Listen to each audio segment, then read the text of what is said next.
The moment of creation is a form of magic, where an off becomes an on, a 0 becomes a 1, then another, and another, until, deep in the complexity, you discover order, speed, reliability, power. Experience the WD Black NVMe SSD.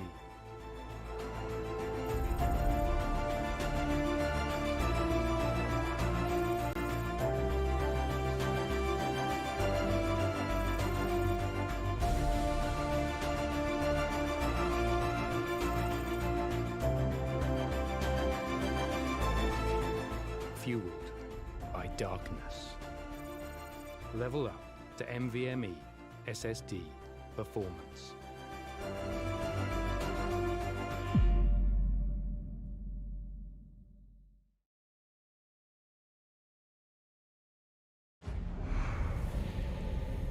Numerous forces aimed at the Earth.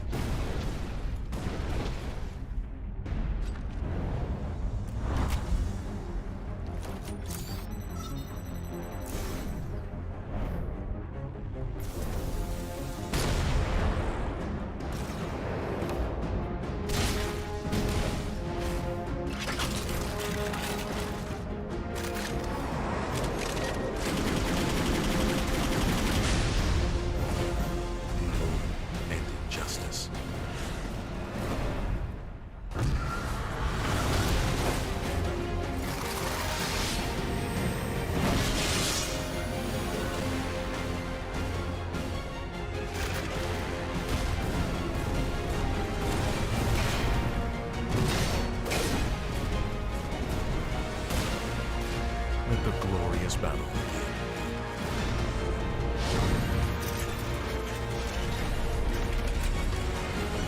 begin. Geared up for victory. LG Ultragear gaming monitor.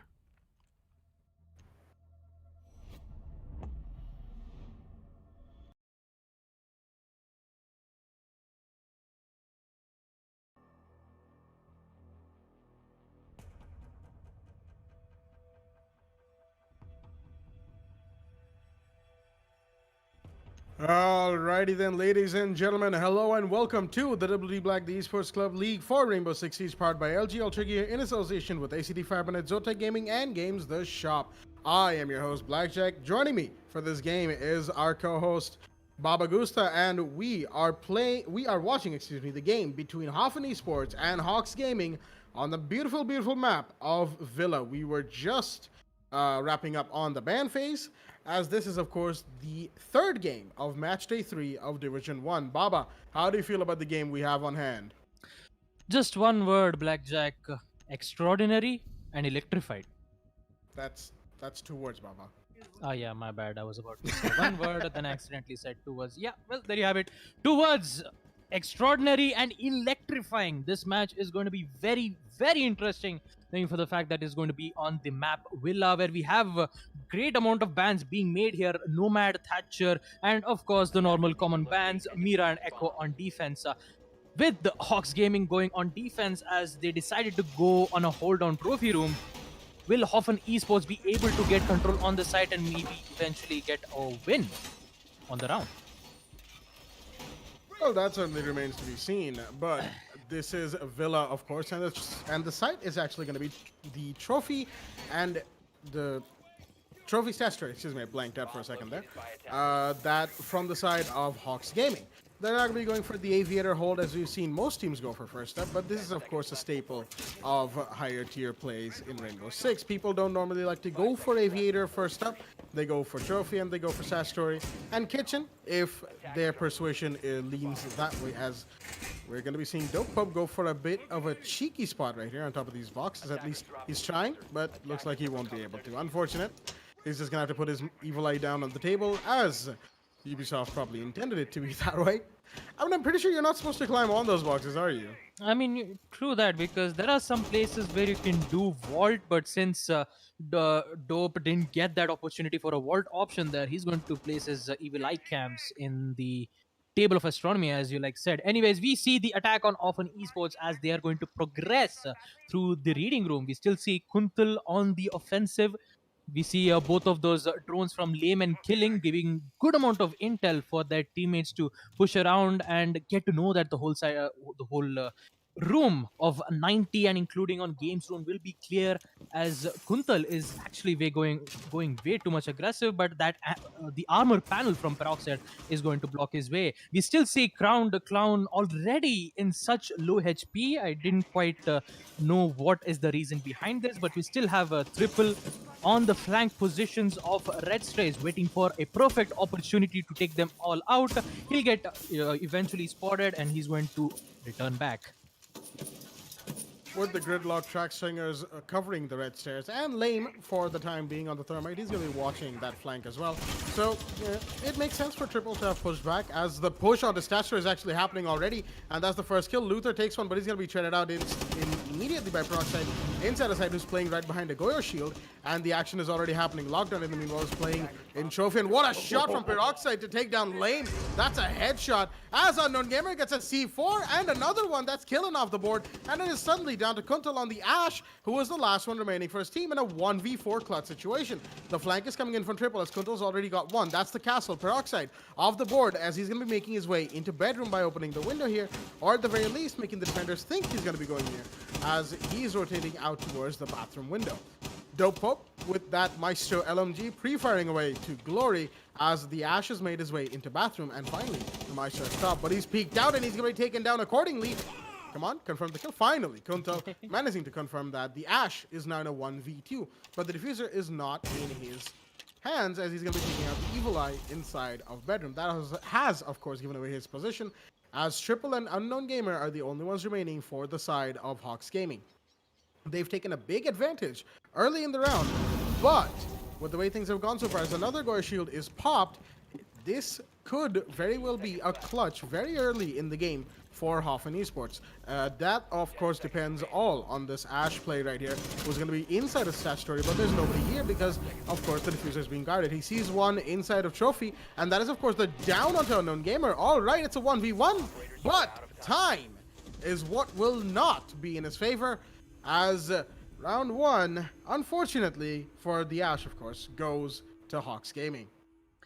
Well, you still gotta give kudos to Mozzie, as he took out both of the operators with the help of his C4. That was, I'm guessing it was from Kitchen where he got the kill from Jack? Most likely, yeah. Yeah, like, thanks to Unknown Gaming, they just turned the whole game around, and Hawks in lead on towards the site of a Trophy. They're going to go defend on Aviator and Games Room, which will be a little bit difficult for Hawks Gaming, but let's see how it's going to work out. I mean, we still see, Kuntal performing also well by playing Ash, being as the frag operator indeed, obviously. The Ash, very powerful with the R4C. He did almost ace clutch it out, but since time is of the essence and eventually lost due to time, if Hoffen Esports do, however, take one or two roamers out by surprise, Hoffen Esports can actually get back up in action. Absolutely, and well, a bit of a crowd gathering around on those west wall of games room, as Hawks Gaming, they're just setting up their reinforcements. We did see Dope Pope 6 pick onto the Wamai, who is going to be supporting Jaeger in utility denial for the side of the defenders. Hoffen, as you said, they'll be looking to roam clear a little better this time around, especially on the first floor. If we see Unknown Gamer going down there again, he does like the C4 play, as he demonstrated in the first round right there, with that beautiful, beautiful kill onto an attacker, and then finishing off another one with his gun. As Hoffen, that's of course one of the things, only one of the many things they have to keep an eye on. Another thing will of course be the time and who has the diffuser. The last round we see those particular mistakes, time not being utilized properly, and then when it all came down to it, even if it was Kuntal on the clutch, he couldn't expedite the process fast enough to get to either the diffuser or to the Jaeger in time, which ended up giving Hawks the round, as we do see a two-man first floor push here inside of Art Studio from the IQ and the Ash, as the default cam will, of course, spot them out. But Killen and Lockdown are already on their drones as Peroxide, he's actually playing the Goyo this time around, which is going to be very, very interesting. The Goyo, we did see him in the last round as Ash is trying to play a little bit of vertical, but the marks are coming in on top of red stairs, and he knows that there's somebody there. In the meanwhile, Triple is going to get one as Dope Hope is trying to go for a confrontation outside of the office window, but Killen goes down in the meanwhile. Peroxide gets a kill for himself, and that's both IQ and Gridlock, two big operators, down for the count. And an early man advantage for Hawks Gaming. As now, Dope Hope, while being on low HP, he's rotated over to the desk here, and he's actually going to get a lot of shots onto lane, while many flashbangs are tossed in his general direction, but nothing seems to be working for Halfan Esports. They know that there's the Goyo here, but Peroxide sees the jump in, but he's not going to capitalize yet. Nope, he does get the kill, but he gets traded out from outside on the balcony as Lame puts the first one on board for his team, but he'll be taken out by Dope Hope. And now again it's a 1v4, but this time Kunta will be shut down immediately as Triple finishes him off and gives Hawks Gaming round 2. I mean, great crossfire being placed from Goyo and Vamai, eventually delaying the inevitable for Hoffen Esports to, like, they didn't even get inside the building just yet, Jack. They are like, I'm out of words, Jack. Like, I'm seriously, like, for the past 2 minutes that we've been seeing all of 3 to 4 operators that they were in reading room just got crossfired and outplayed by both of those players. It was Peroxide and Crowned who was playing Goyo and it was Goyo and Vamai. And also, let's not forget about Triple, who was playing as Jaeger, always watching the backsides. He eventually took out 3 of those important operators. I'm guessing they were arriving from the statuary room. Probably.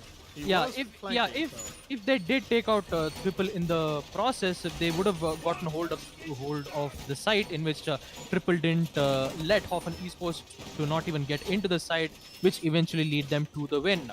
All right, on towards the third round, we see Hawks Gaming defending on a kitchen and living room. It is considered one of the most difficult sites to hold on to, but still, defenders have always proven their worth on winning this site.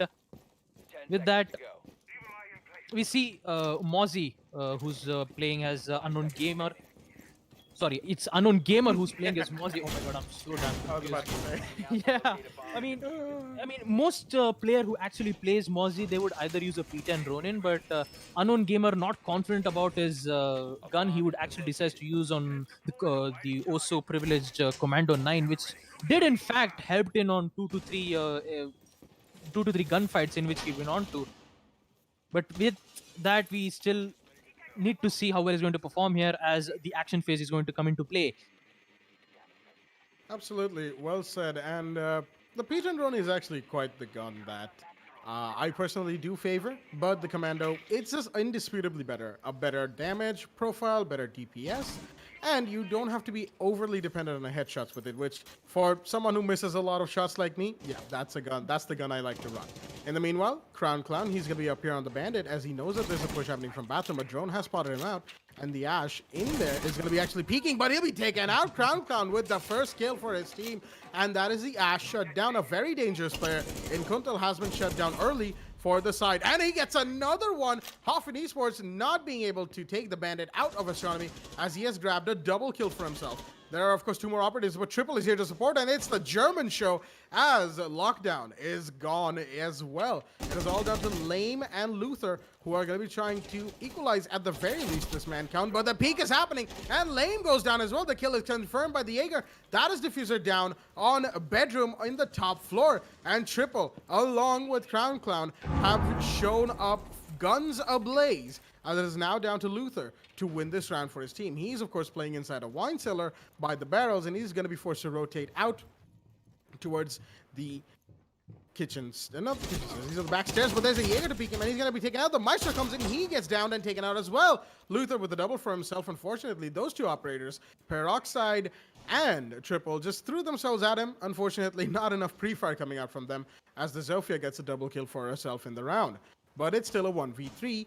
He has plenty of time, arguably speaking. 50 plus seconds in the round left. in his favor as he has to try and get this clutch. The diffuser, I don't think it's in his hands. Nope, it's actually still in bedroom, and there's Dope with the peak, and he's gonna get the kill onto Luther, denying him the clutch. And Hawks Gaming will take round 3. Well, what can you say, Jack? Crowned and Triple bringing in the pain train for Hoffen Esports, not even giving them a single second to breathe, as all of those 4 operators gets gunned down immediately from the earliest round, with Hawks Gaming going on strong on defense, and that too 3 points straight. It's, I would say, the whole they can win the next 3 rounds from Hawks Gaming.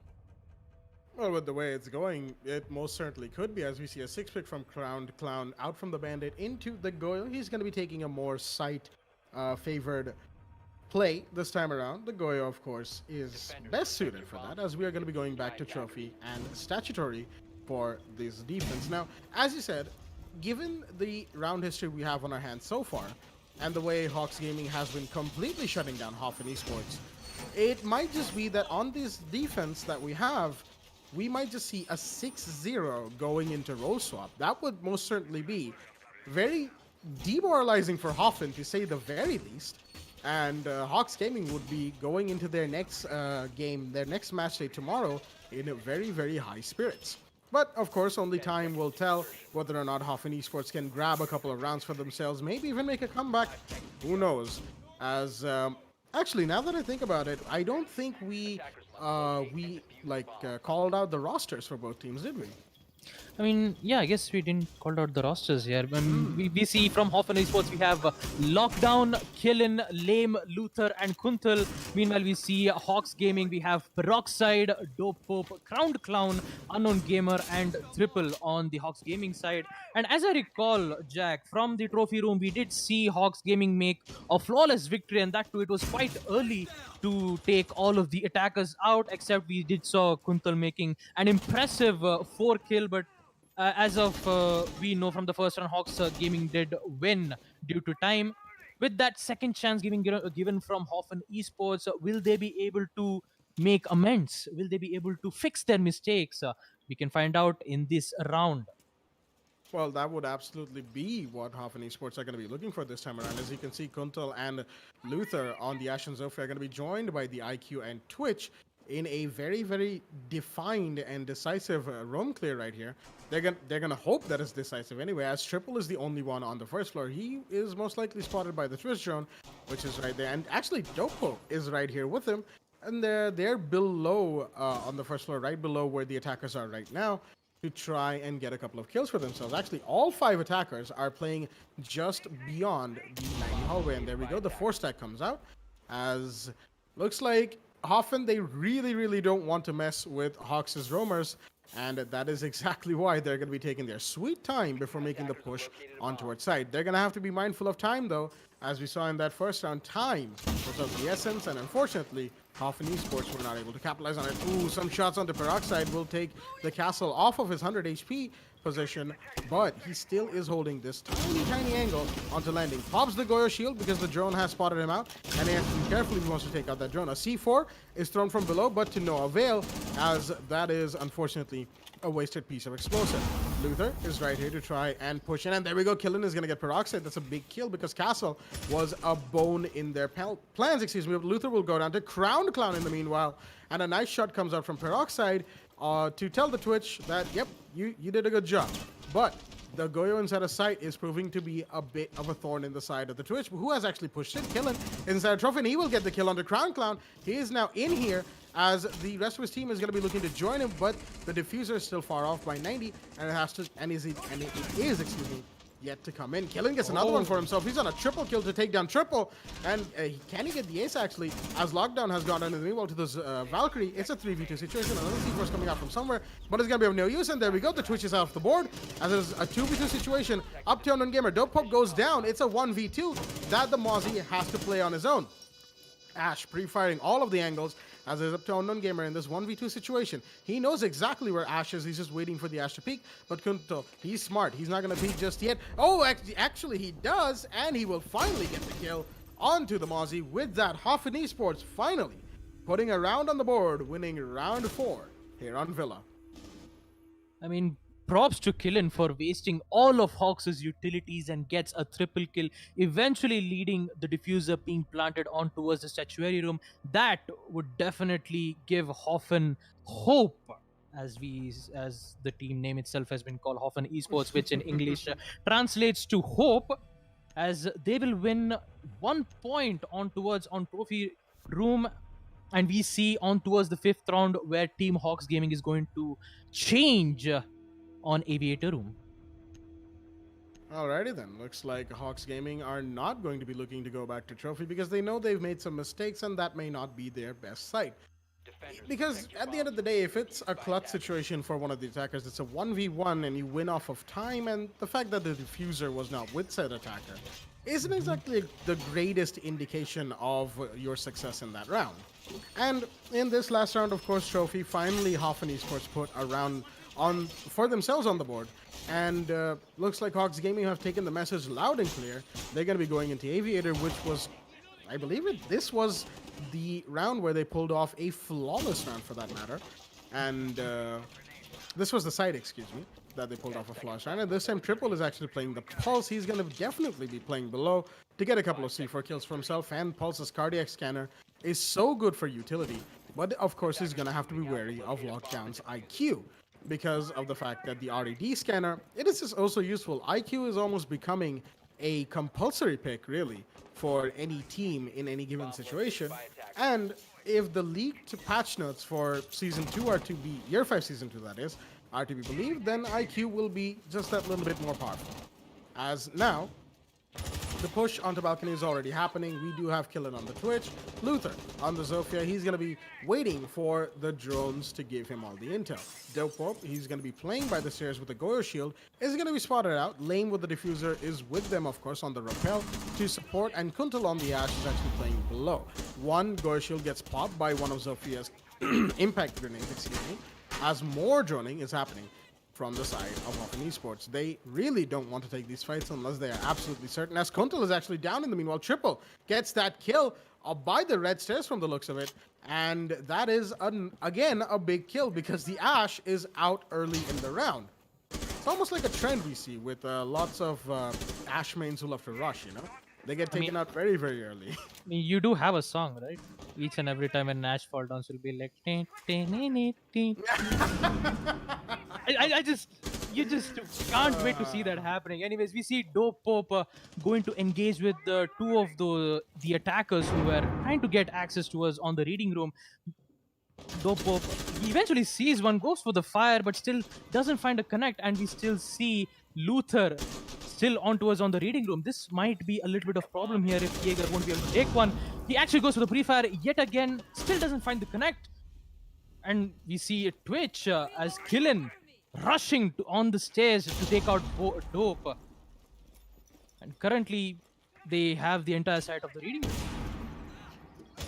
Well, they do have reading room as they're going to be looking for the breach into games, but Triple is going to get one onto Killen, making it a 2v4 situation. Unknown Gamer goes down. Meanwhile, Luther has pushed into side as it is down to Peroxide, Crown Clown, and Triple to make sure that this round still goes in their favor. Luther, he's going to dodge a C4 just barely, but he's on absolute 1 HP, and it's aim only as he's going to be taken from inside of Vault. Peroxide will drop the last kill. Crown Clown took down the other remaining attacker as Hawks Gaming, they are set to not give up, putting round 5 on the board for themselves, going 4-1. And it is round 6, 1 round away from role swap. And from the looks of it, Hawks Gaming, they might just be in a 5-1 lead going after this round. They're going to be going to Trophy Statutory yet again because I guess you could sort of experiment with a 3-round lead, but I don't know if Hawks Gaming want to, or if they're just confident enough now, having won a round in their favor, that they can go back there and actually win. I mean, true, because as I recall from round 3, they did win on Kitchen's site. Like, I'm kind of surprised why they took Trophy instead of Kitchen, known for the fact that Hoffen Esports, especially Killen, who was the MVP of that round, eventually took out all of the utilities on Statuary Room and take out 3 of those guys. But taking trophy yet again might give Hoffen Esports, instead of having 1-5, it can be a 2-4, Jack, and that I can be assured of it. Well, that is, of course, what Hoffen Esports are going to be looking at and thinking, all right, let's try and get this in a 2-4 situation. When we go to defense, we can pull off the big plays. And, well, Villa being just one of those maps, you know, in the map pool that we have for competitive Rainbow Six, that is somewhat heavily defender-sided, if you have to ask me, because of the current meta, primarily because of the current meta, but also because of the way the map is shaped. Plenty of cover, plenty of props that defenders can hide behind and hide their gadgets behind. Plenty of little nooks and corners that the attackers have to watch out for that just makes them all that more paranoid and all the more prone to making mistakes. As we're going to be seeing Crown Clown once again, he's going to be having a little bit of trouble as to where to put down his Goya shields. In the meanwhile, Unknown Gamer, is on the roam with the Jaeger. And he's going to be on Mudroom, or Bike, as some people call it, because the bicycle's sitting there. As he's going to be looking to get a couple of attackers early on. But once again, the 4-stack push is coming in on the balcony of Office. Actually, it's a 5-stack right here. Everybody's gathered. It's a party out here right by the fireplace of balcony. As Luther finally pushed in, but Unknown Gamer is there to meet him, and he gets one. And he's trying to get a tag onto the Ash as he is now playing the mid stairs right here, waiting for somebody to push into Office, get a kill for himself, as Dopop in the meanwhile has taken quite a few shots from the Ash that is Konto. In the meanwhile, he's actually inside of Vault and he's waiting for this push to happen as the Ash finally does push in and gets the kill. There we go. Unfortunately, the Valkyrie missing his shots as Unknown Gamer is going to push right out to Vault door. He's going to see the Ash, but he's going to be taken out as Konto gets a double for himself and finally shutting down the roam game that Hawks Gaming tried to bring out this round. They did lose the Zofia, but they've got a couple of bodies to trade in return, as it is a 3v4 with a minute and a half left in the round. Intel gathering is key, as Hoffen Esports will know oh so well. Peroxide inside a side, playing behind a castle barricade, which should be broken anytime soon by the Ash, that is, of course, Konto. There we go. The breach charge comes out, and Peroxide knows that there's going to be somebody pushing that door any second now. Once again, Killen, he's going to be pre-firing, quick peeking that wall, doing everything he can to get the initial kill so that he can push in. But the Gore Shield is popped early this time, and looks like Castle won't even be around for long to peek that doorway.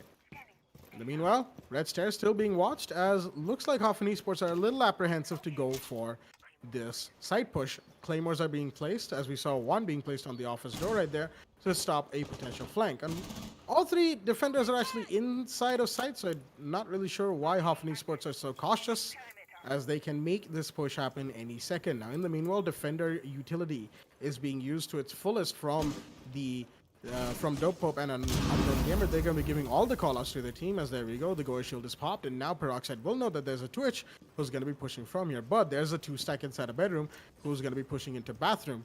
And farther in, the Twitch finally goes in, but there we go. That's one kill. Peroxide gets a double for himself as Triple drops the Ash, and now it is all down in a very quick 1v3 turnaround to lock down inside a bedroom. He's going to get one, he's going to get two, and it's a 1v1 situation. He's going to go for the plant because time is not on his favor. But now that he's forced in the plant, Peroxide is actually way too far off to stop this from happening. He's going to come in, he's going to peek. Should he get the kill? No, he won't! And Hoffen Esports will put round 6 on the board, with the IQ getting the last kill lockdown in a 1v3 clutch right there.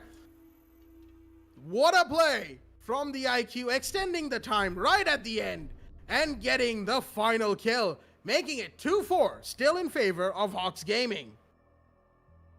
Now that's what I like to call a big oof from from Hawks Gaming. Hoffen Esports played it so damn well. Even though they had only 1 minute of time left, making two operators change their position from red stairs to VIP room was a very vital change. And because of that, IQ made the play. It happened. And I cannot believe that that just worked out. Absolutely. And in that 1v3 situation, I think what actually happened when the IQ was speaking was the fact that the defenders, the Goyo and the Maestro, I believe, I don't know if that was Maestro specifically, but the two defenders who were inside a site lined up, which was easy pickings for the IQ. Of course, the 552 Commando is such a good gun, as now it is round 7. No swap has happened. It is still 4-2 in favor of Hawks, but now they're on the attacking side, and Hoffen Esports are going to be looking to capitalize on that amazing round victory right at the end. Almost a throw, you could say, in that last round, as Hawks, the momentum has taken a bit of a dent. I mean, we've seen a lot of mistakes from Hoffen Esports right from the first 2 rounds, and with them adapting to Hawks' positioning and their playstyle, Hoffen Esports are quite going well. And this time on round 7, while they are going defense on Games Room, this is the time where Hoffen Esports needs to step up their game and hopefully get that win out of Hawks' gaming. Currently, with Hawks on the lead on 2 points lead, Hawks needs to be careful on how often esports are performing onto us on the side. We still see a Peroxide who is still on the balcony of Reading Room, and we still have Luther is going to hold out on the 90s hallway. Same crossfire angle being placed from Lame and Killen, who in Hoffen Esports, in Hawks Gaming, where they were defending, were using the same strategies, and looks like even Hoffen Esports decided to use the same strategies yet again, but this time we don't have a crossfire angle being placed from Lame, but instead we only see Killen, who's holding an angle. So soon he's going to rotate back, knowing the fact that Crown has used one of her utilities to take out the Goyo shield, but eventually doesn't get destroyed. That's quite interesting. It should have worked out, right? Or I guess Crown. Oh, Yeah, I mean, yeah. okay. Peroxide. I'm not sure if he thought that all the way through, as he popped the Goyo shield while he was getting on the table, getting a little bit of flame damage. His Crown Clan actually has taken quite a bit of damage himself, and a grenade from the Buck is going to be denied by one of Mai's gadgets. And ooh, Crown Clan actually is going to take down Luther. That is a big kill. The Jaeger, the flanker, and the roamer is off the board, as it is a 4v5 with about a minute 14 left in the clock in the round, as Kunto's going to get one with the TCSG of Kaid, and Dopo playing from below on the Buck. He's going to be trying to play a little bit of vertical, and he's going to have to be careful, though. The TCSG can take his head off any second now. Dopo, once again with the Skeleton Key, trying to establish a few vertical angles. He's very close to Kuntal on the Kaid right here, but Kuntal is playing this very safely. But more shots are fired. He's actually very low now, and he wasn't able to get any shots on the IQ or the Buck down there, as they are going to have to move out of the vertical angle and move in towards closer to sight. As Lockdown actually has a pretty good angle, and there we go. That's going to get him a kill. Peroxide is off the board, playing on top of the billiards right here. The billiards table, as he's going to throw a C4 to no effect, unfortunately. It is a 3v4 in favor of Hoffen Esports, as they look to make this round go in their favor. Therma's going to breach a wall inside a side, and Triple's going to get one, but there we go. The Buck has been taken off the board. Lockdown gets another kill for himself, taking Dope down, but one's inside a bar, and there we go. Lockdown takes quite a few shots, has another one to position the bar. Killen gets one, and there we go. The last one is also dead from the side of the Wamai, playing it through offices, through the... Oh, no. Oh, no. No. This is not what you want to see right there. You hate to see Thermite's breach being used against him, but unfortunately, that is exactly what has happened. As with that unfortunate play from the side of Hawks Gaming, Hoffen Esports are allowed to take round 7. I mean, you just hate to see that when you get outplayed by your own utility. Well, It's like you just made your own angle from Reading Room. Next thing you know, no one from that specific angle is holding an angle to at least protect the guy who was planting the diffuser. Yes, we did saw, I would say, one operator who was holding an angle through vault just to make sure that none of it could, flank and hopefully take them out. But not holding the important angles just where the Thermite was planting his diffuser at default actually cost them the round, and this is quite sad to see how Hawks Gaming didn't quite read it out that well. They didn't had intel, even though they even had a mute to they had mute, and because of Lames' jammers, they successfully concealed some of the positionings where I would say Killian was in and eventually got the 3 kills. Many of players who actually play Vamai uses the AUG instead of the MP5, but many of them doesn't even like to use the AUG, known for the fact that they have a slow ADS time and a huge good amount of damage, but a less fire rate. That's the reason why they would prefer the MP5 over on the AUG. But like enough of that. Let's just head back into our round 8, where Hoffen Esports is going to be defending on the trophy, and they are deciding that they are going to push from the VIP lounge. Absolutely. As a Triple and Crown Clan, they're already here as the Zotac will be breaking down the castle barricade on the bathroom window. Omai is playing here. That is killing. He has 2 ADSs and a magnet to his name. So he's going to be pretty safe for the time being from grenades, flashbangs, you name it. He has it covered. And since the Thatcher has been banned, and there we go, the magnet's going to catch 1 utility. The 80. He actually has 3 here. Okay. Everything is being invested, but he's going to miss his shots and rotate back into his bathroom, leaving that hole down some lockdown. And okay, he's playing an inverted shield right here.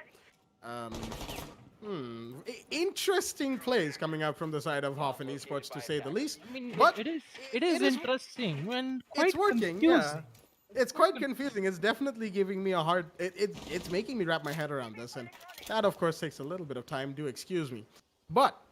The smoke, he's still in bathroom. He's completely uncontested, as 1 canister will cause some damage to the Thermite, who still manages to breach the bathroom wall, which was reinforced. But smoke, oh no, he peeks the wrong angle. And there we go, Unknown Gamer with a brilliant headshot on to the smoke. That's a big kill, because you want smoke alive for your plant denial. And with him off the board, that is an unfortunate situation for Hoffen Esports to find themselves in. Well, Mike playing Astronomy Shares, he's going to be careful of the bathroom push. And oh no, the castle, the UMP is not the best gun to peek that with, but Killen in the meanwhile is actually going to drop Peroxide. That is a Jackal off the board. Luther has gone down. That was the kill that we just saw, of course, as Heater's actually playing inside a bedroom door. No, this is statutory door, but Crown Clown has taken down Killen, who took down Dope Pop, so a trade game is being established. Kuntal will confirm the kill, but he'll be taken out by the Maverick. I think, no, that's not, yeah, that is Maverick, but okay. Too much is happening, Baba. Too much is happening right here. So many bodies being dropped, so much utility being traded. It's hard to keep up, honestly, as looks like... Even it's so damn much that even Hoffen got confused of their own utility ways. I mean, 3 ADS, 2 Vamai's magnets, 1 inverted deployable shield in which it got backfired. I mean, I didn't know. I really don't know what Hoffen Esports was going around at that time. Well, it would have definitely... It was really confusing. Yeah, I'm pretty sure their comms would have been very interesting. Like, hey, put the shield here. Like, okay, like this? No, turn it around. What? Now, I mean, turn it around. I'm guessing they already made a prediction saying that, look, Hawks' Gaming is going to arrive at the VIP bedroom. We need all the utilities, everything at our disposal. And the next thing, instead of, putting it on the side, they just kept it on outside of the side instead. That was... Yeah, wow. Well, unfortunately, it just didn't work out in there. I mean, it didn't work out. I mean, a valiant effort from Hoffen Esports to try and make such, goofy strategy plays, but at the end, they just humiliated themselves. Mm-hmm. A little bit of an embarrassing situation, that as we have a quick look at the scoreboard, Triple is actually on 11 kills for the side of Hawks Gaming. He's been doing most of the fragging, most of the heavy lifting, and Peroxide and Crown Clown are there, of course, to support him. 7-7 to each of them. As for the side of Hoffen Esports, they're, of course, on defense, and they have... Once again, they've actually gone to Kitchen. Despite losing Trophy, they're not going to go back there, doing the same thing as Hawks Gaming did, not going to Trophy when they lose it for the first time. And going into Kitchen actually is going to be interesting, because this is the first time we're seeing them play Kitchen in Villa. And Hawks Gaming are probably going to go for a slightly more standard push, more emphasis on own player, as actually Triple on the Maverick is repelling Astronomy window. That's going to shut down the rotate for the time being in and out of Trophy and Statutory, as he's going to be watching the angle. Okay, he's just very, very still there. And Goyo, in the meanwhile, he's playing Sight as more droning is happening in the bedroom. But there's a mid jammer here to stop the attackers from gaining too much intel. Of course, that is Lane playing the mid. And ooh, trophy door has been opened from what may be outside the Fox window, as Foxy once told me. And Killen is just standing there holding that angle oh so vigilantly. Patience is key as Luther takes a shot, but he's going to rotate down the back stairs all the way down to the basement. Lockdown is actually playing a vertical angle right here, and quite the interesting challenge that he's going for. And Triple, I would not cook a nade if I were you. The window isn't actually open. If he thinks the window's open, he's in for some big trouble. But he won't I think, use it. He won't. yeah, he probably isn't going to. I mean, Okay, no, just there we imagine- go. Oh, he was just there you waiting go. for it.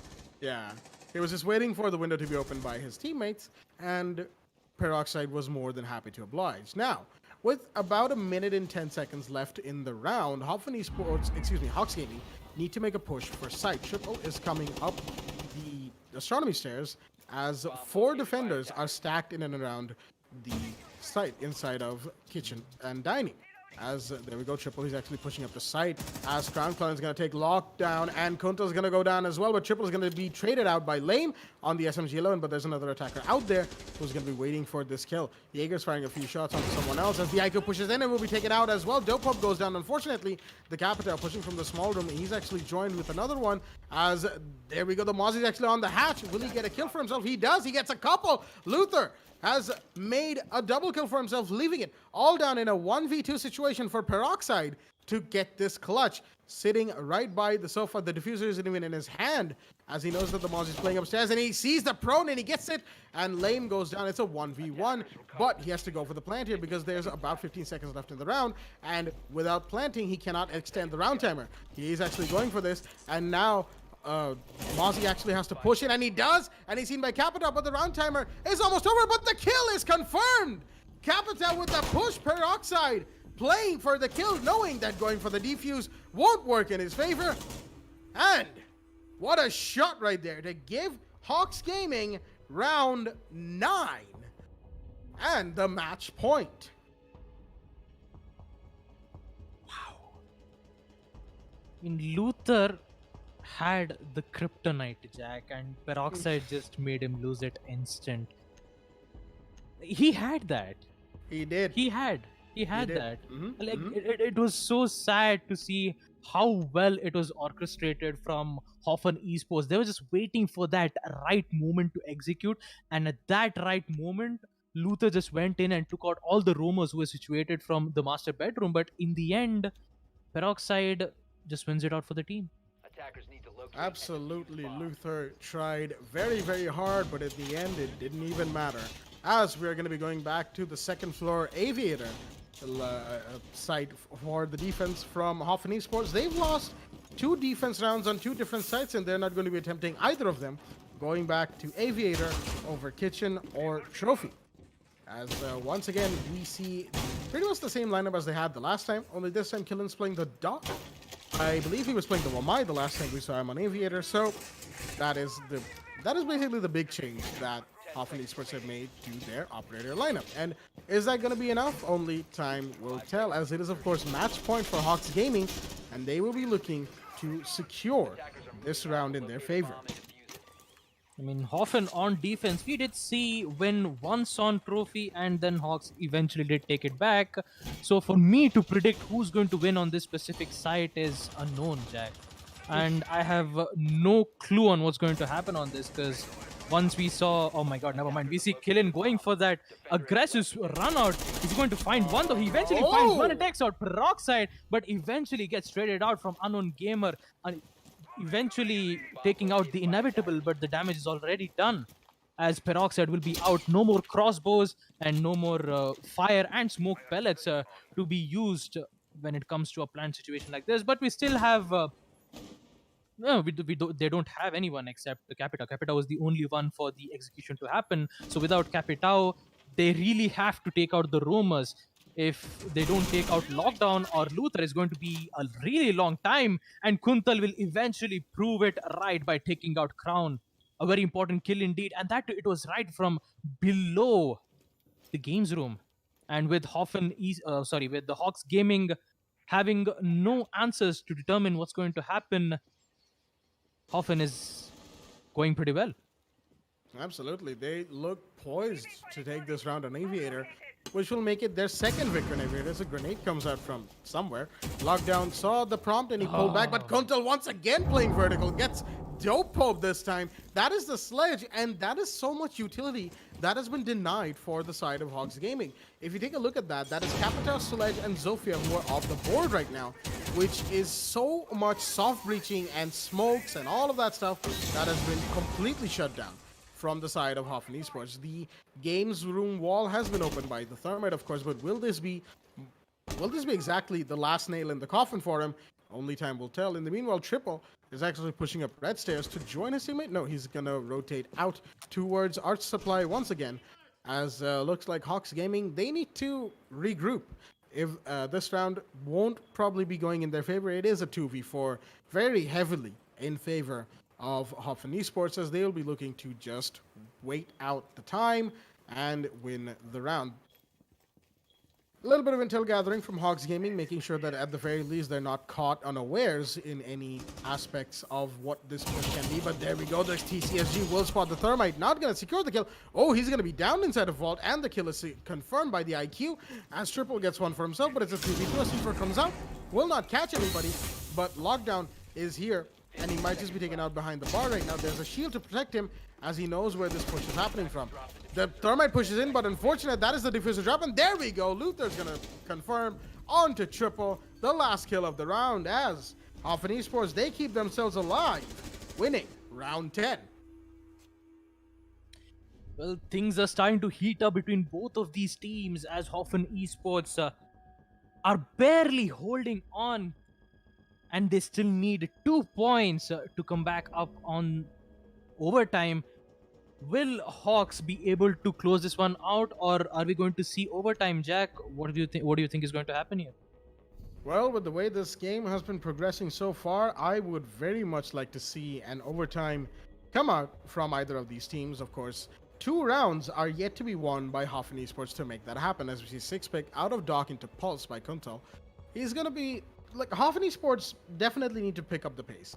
They have won 2 rounds in Aviator, but the other 2 rounds that they went to inside of Trophy and Kitchen were lost, and lost quite heavily. The one in Kitchen, this side that we see in front of us, was of course all the way down to a 1v1. They nearly had it, but Capital in that round just managed to get the kill before the timer ran out.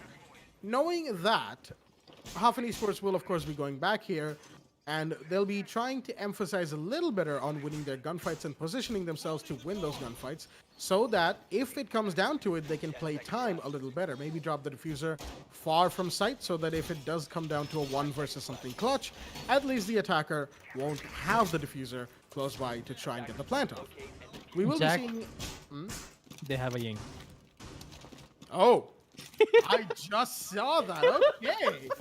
Okay, Dope Pope. We see what he's brought onto the table. He's got a Ying.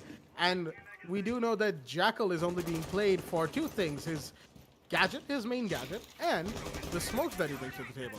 As Dope Pope is already situated out here by Laundry. And you were saying, Baba? I mean, I really can't believe that went so anticlimactic. I was going to say, oh my god, that's a Ying, but instead I said, oh look, Jack, it's a Ying. Basically, Hawks Gaming would actually want to end this game so bad that they decided to take the nastiest operator of them all. All they need to do is just check out for those Jaeger's ADS, disable them, and blind them like there's no tomorrow.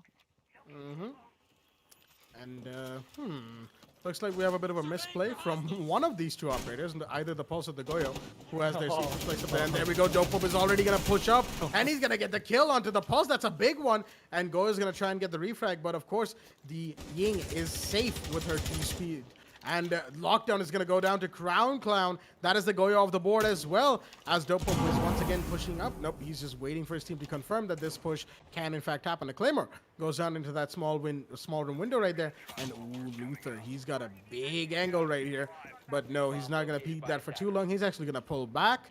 As once again, now that the Goyo shield has been popped and the Thermite charge is placed and ready, there we go, the breach is happening, and Lame sees that, so he's pushed into cover behind these boxes, but he's being tracked by Jackal as well. So much going on that Hoffen Esports have to take care of while as in a 3v5 situation. Now, granted, Hawks Gaming, they have yet to pick up the diffuser and actually make this push. Oh, nope. As I say that, they have, and Gamer is going to be pushing in. He's joined by Peroxide and Dopop, who are watching. That's a nice crossfire right there on 2 angle, and the C4 comes out, but to no avail. No damage done either. Peroxide will get away with his life, and he sees where the mute is. Some shots are fired, but nothing. And there we go. The Candelas are being fired. Triple gets one. The smokes are coming out, and looks like it's a plant coming in from the side of the attackers. No! Dopop will go down, and so will Crown Clown. Luther and Killen are here to steal to deny, and the plant is denied once again. Killen gets a double kill for himself as the pistol is out. Luther gets one. Peroxide goes down as well. It's a 1v2 suddenly, and it's all down to Triple on the IQ to try and win this out for his team. He doesn't even have the diffuser, and what a play from Hoffen Esports to make sure that the defuse does not go down. The IQ doesn't know where the Jaeger is, and there we go. The last kill is confirmed by Killen, and the defenders, Hoffen Esports, will win round 11 through all of that chaos.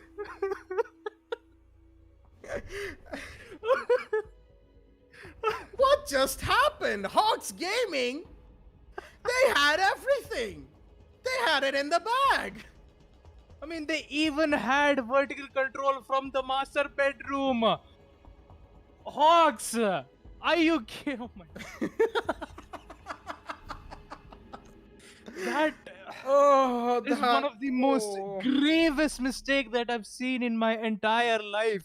Ying just blinds each and every one of his own operators.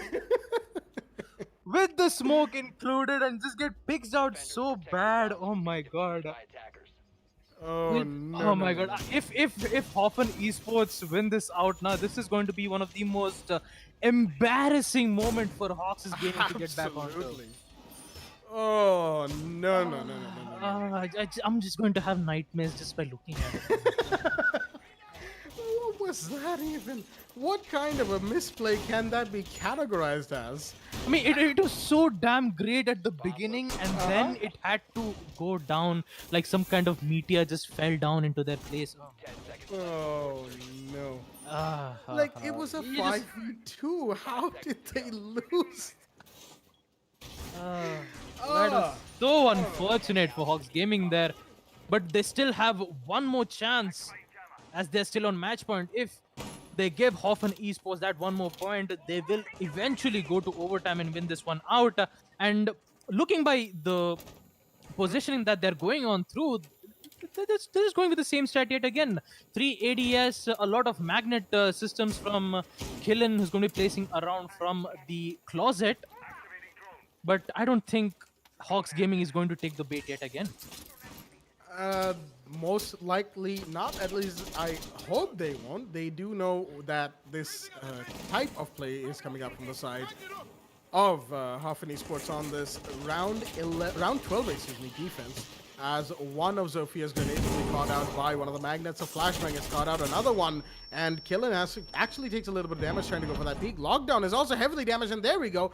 The peak comes in, and the kill is confirmed by Crown Clown on the Zofia. He gets one for himself, and that is the Wamai of the board. A big kill because he cannot deploy any more magnets. More of Zofia's concussive grenades are being shot inside of the bathroom here, as Lockdown is actually quite low on HP, and he's going to be looking to take this fight still. He's actually rotating out back towards Astronomy and towards, eventually, Trophy Room.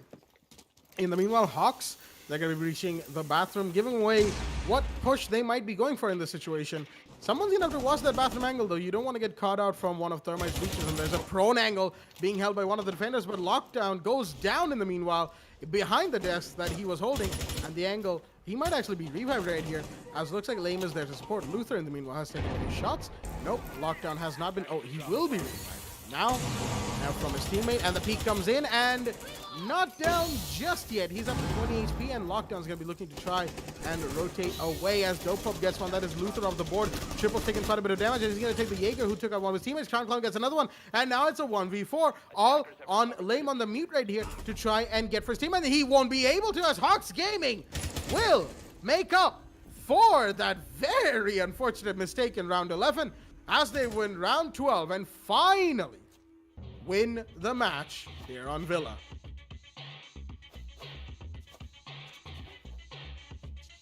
A lot of ups and downs from both of these teams, but in the end, eventually, Hawks Gaming did win it out. Man, that was a roller coaster ride, to be exact. Absolutely. Some amazing and some not so amazing plays from both the teams, but it is a 7-5 victory as the scoreboard. And of course, with that being said, well played to both the teams, and that was the third match in tonight's match day 3 of Division 1. There's of course one more game to go after this, which is the game between Stack and... Wait, is it? Wait, let me actually... I forgot. I actually forgot who the next game is. It is actually Stack versus Kira Esports. All right. That's a big one coming up, so you don't want to go anywhere and miss that potentially. So, this has been the third match of Matchday 3 Division 1. I have been your host, Blackjack. Joining me is, of course, my co-host, Baba Gusta, and our beautiful admin, Zuzhan, for the match itself.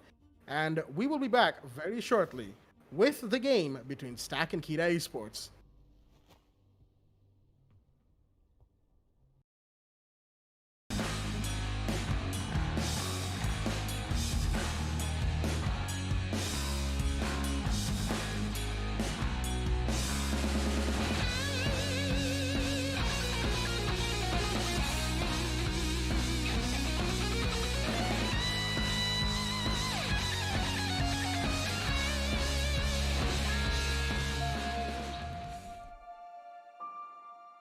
The moment of creation is a form of magic, where an off becomes an on, a 0 becomes a 1, then another, and another, until, deep in the complexity, you discover order, speed, reliability, power. Experience the WD Black NVMe SSD.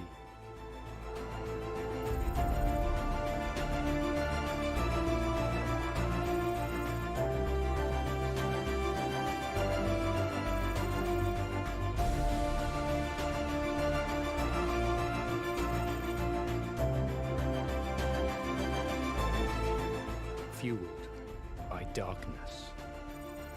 Level up to NVMe SSD performance.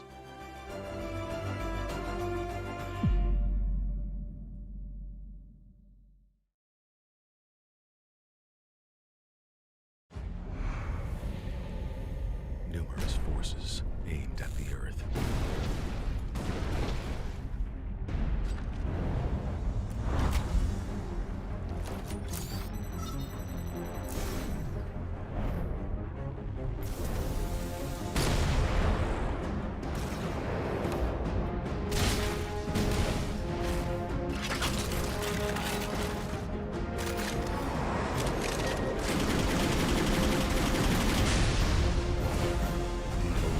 And injustice.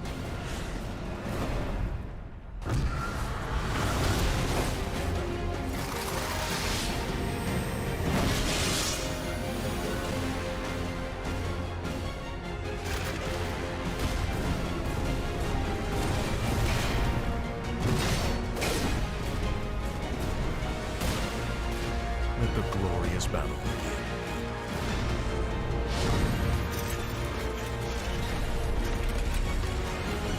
Geared up for victory. LG Ultragear gaming monitor.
Alright everybody, welcome back to a very special interview that we have with Aniket Sharma from Kira Esports. He's been the top MVP for this week 1 that we got to see from Division 1.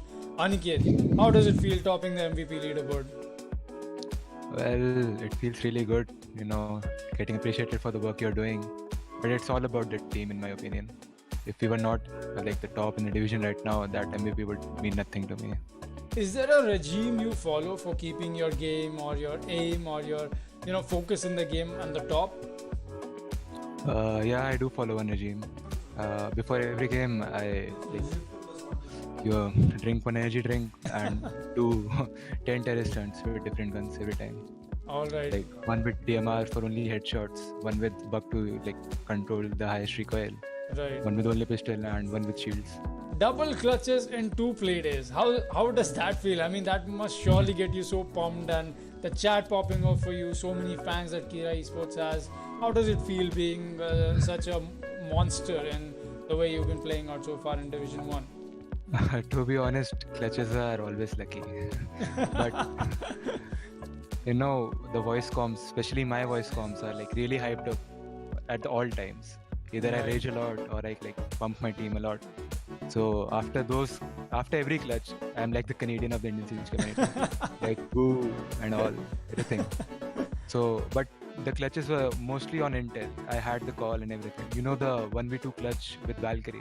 Yes. I had the call for Zofia, but I actually heard the Capita ADS. Alright. Who do you think your toughest opponent is in your division?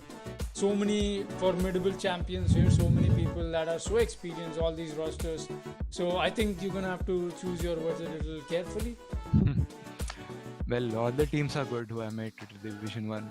Like everyone is practicing a lot, and during this lockdown, everyone is committing to the game. Right. But in my opinion, Quantum G1 is really good because they're really structured and they have the same roster for a long time. At the end of every season, there are 3 teams that are going to get promoted from Division 2 and 3 teams that relegated to Division 2 from Division 1. Who do you think is your potential opponent, if at all we see a promotion from the side of Division 2 coming in? Will that make a difference for you, or you would still stick with G1 being your most toughest opponent in your own division? To be honest, I take every team seriously. Watch their words and prepare for every team because you can't take anyone lightly. Game plan for the upcoming week. You've got quite the matches, and I'm not gonna mince my words here. It's almost all of the big teams in Division 1. So what's your game plan up ahead for Kira Esports? Keep practicing and stay strong. Keep your mentality up, to be honest. You can't have bad morale and go into games because your decision making really crumbles when you are raging and have a team morale that is bad. So before the game, you have to lighten your mood and go. That is so true. So that was it, guys. That was Aniket Sharma from Kira Esports. So thank you for your insights. So thank you for such a lovely interview.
The moment of creation is a form of magic, where an off becomes an on, a 0 becomes a 1, then another, and another, until, deep in the complexity, you discover order, speed, reliability, power.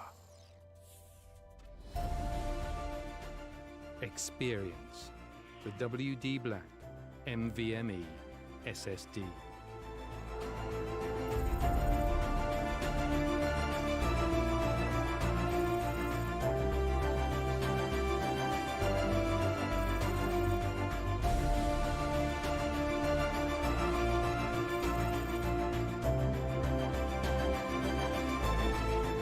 Fueled by darkness.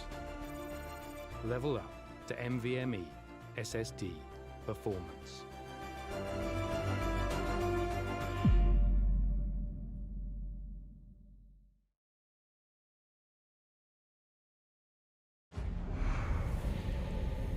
Numerous forces aimed at the Earth.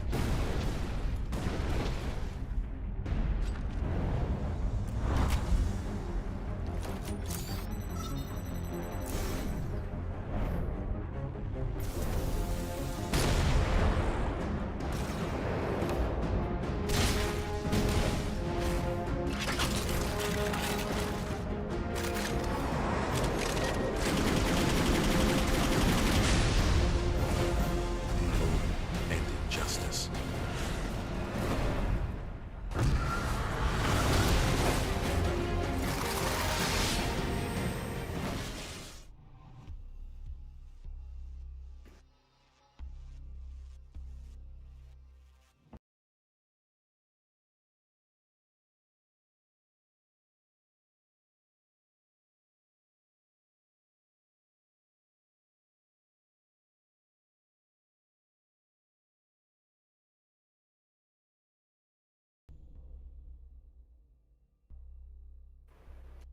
Alrighty then, ladies and gentlemen, welcome back to the WD Black, the Esports Club League for Rainbow Six Siege, powered by LG Ultragear in association with ACD Fibernet, Zotac Gaming, and Games The Shop. I am your host, Blackjack. Joining me once again is my co-host, Baba Gusta, and our admin, Zujan, as we are here for the game between Stack and Kira Esports here on Clubhouse. Once again, I know some of our viewers are going to be a little sick of Clubhouse. We've seen a lot of Clubhouse played over the last 2 weeks of match days that we've had for Divisions 1, 2, and 3, but bear with us, this map is just that preferable for teams in competitive Rainbow Six. Ban phase, of course, is going on. We just see the Echo ban right here for the defending side. As Baba, how do you feel about this game that we have on our hands? Well, just like you said, Jack, maps like Coastline, Border, and Clubhouse has been quite repetitive, known for the fact that all of these three maps are so great to play. And with Stack and Kira Esports playing on a map like Clubhouse, it's going to be the fight to determine who's going to be the best at holding on a map like Clubhouse. Is it going to be Stack, who is well known for their attack, or is it going to be Kira Esports, who are also very known for their tortoise defense, which has been quite working for them? Absolutely. And just as a reminder for all of our viewers, if you didn't catch the standings for Division 1, Stack currently stands all the way at the bottom of of course the Division 1 league table, because they had an unfortunate situation with power cuts that caused them to lose. Oh no. Oh no. Do not tell me that is the caster's curse all over again, because as I said, power cuts, we're going to have a double disconnect from the side of Stack, similar to what happened between them and Union Gaming all the way back in Villa. As in the meanwhile, Kira Esports, they stand undefeated. Both games that they have played have been won, as they're going into as we are going into the third game for both of these teams. As yep, we're going to be having a rehost after this. Oh, okay, all the players are leaving. And looks like we're going to be going into rehost real quick. So do excuse us. We apologize for the inconvenience. But we're going to have to rehost as to get all of the players back in. The moment of creation is a form of magic, where an off becomes an on, A 0 becomes a 1, then another, and another, until, deep in the complexity, you discover order, speed, reliability, power. Experience the WD Black NVMe SSD.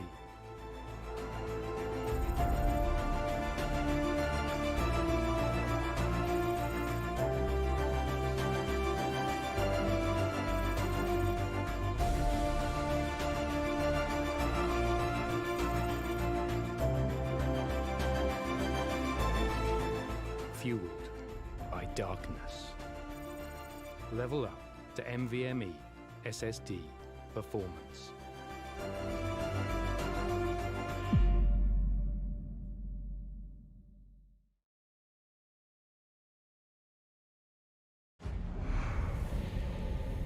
Numerous forces aimed at the Earth.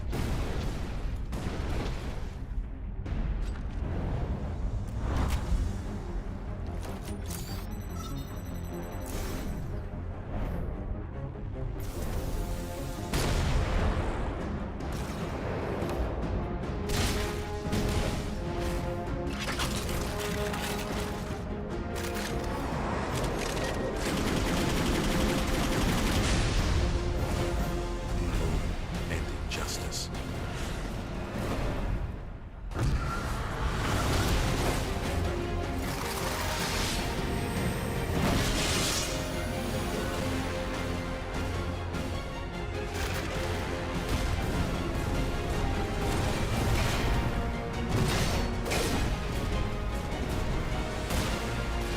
Let the glorious battle begin.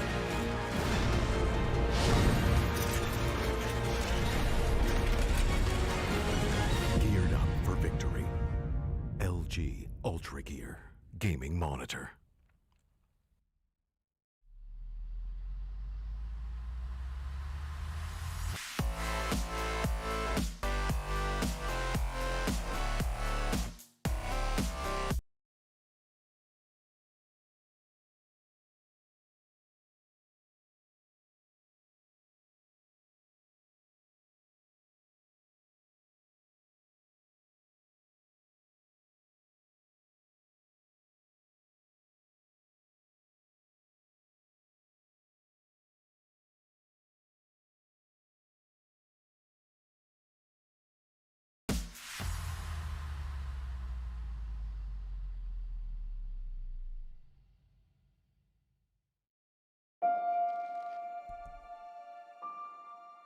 The moment of creation is a form of magic, where an off becomes an on, a 0 becomes a 1, then another, and another, until, deep in the complexity, you discover order, speed, reliability, power. Experience the WD Black NVMe SSD.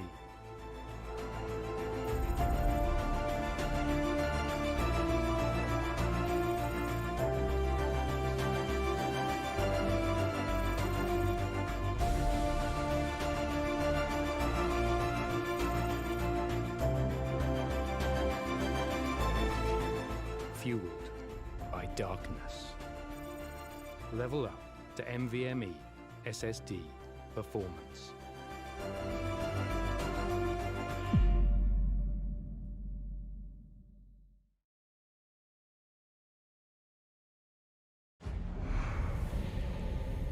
Numerous forces aimed at the Earth.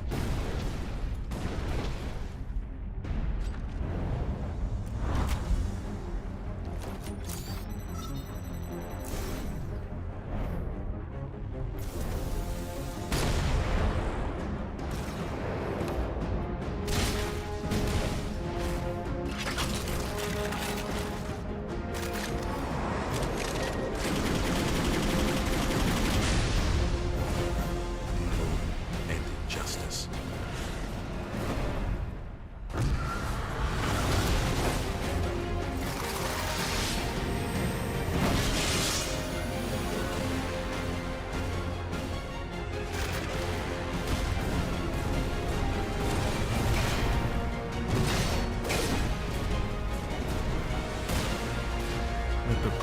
battle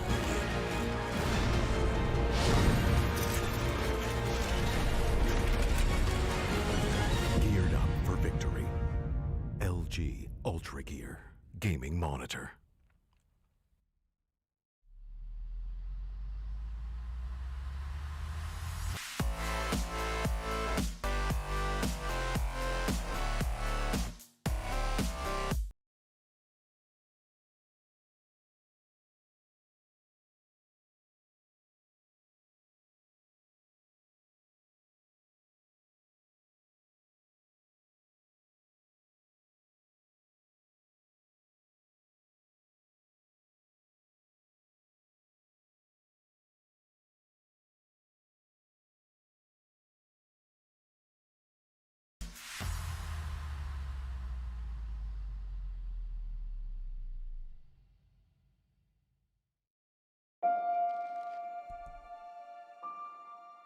The moment of creation is a form of magic, where an off becomes an on, a zero becomes a one, then another, and another, until, deep in the complexity, you discover order, speed, reliability, power.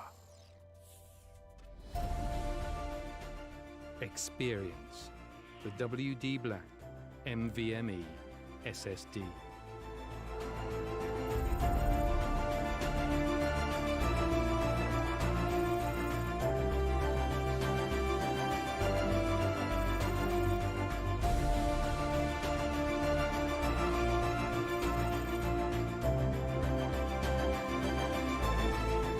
Fueled by darkness. Level up to NVMe SSD performance.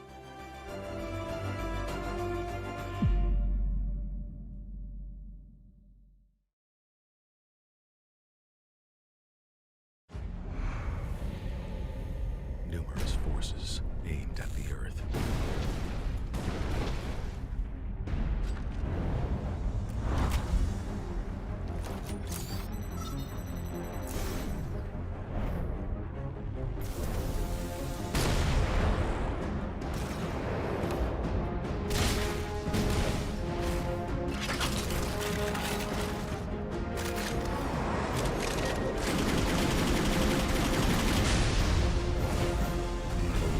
And injustice.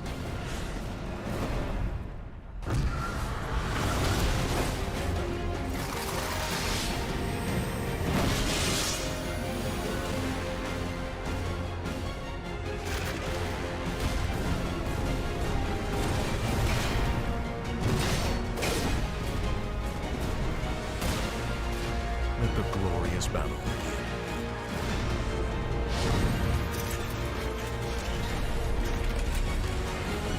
Geared up for victory. LG Ultragear gaming monitor.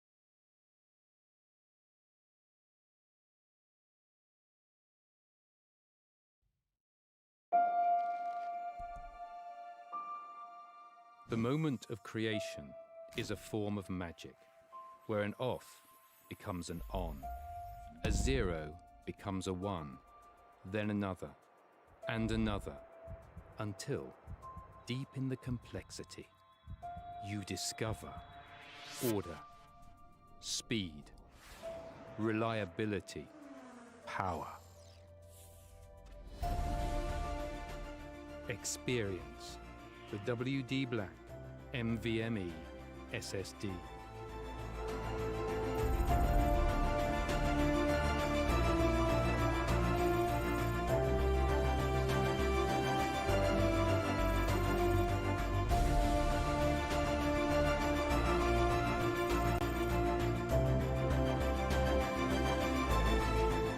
fueled by darkness.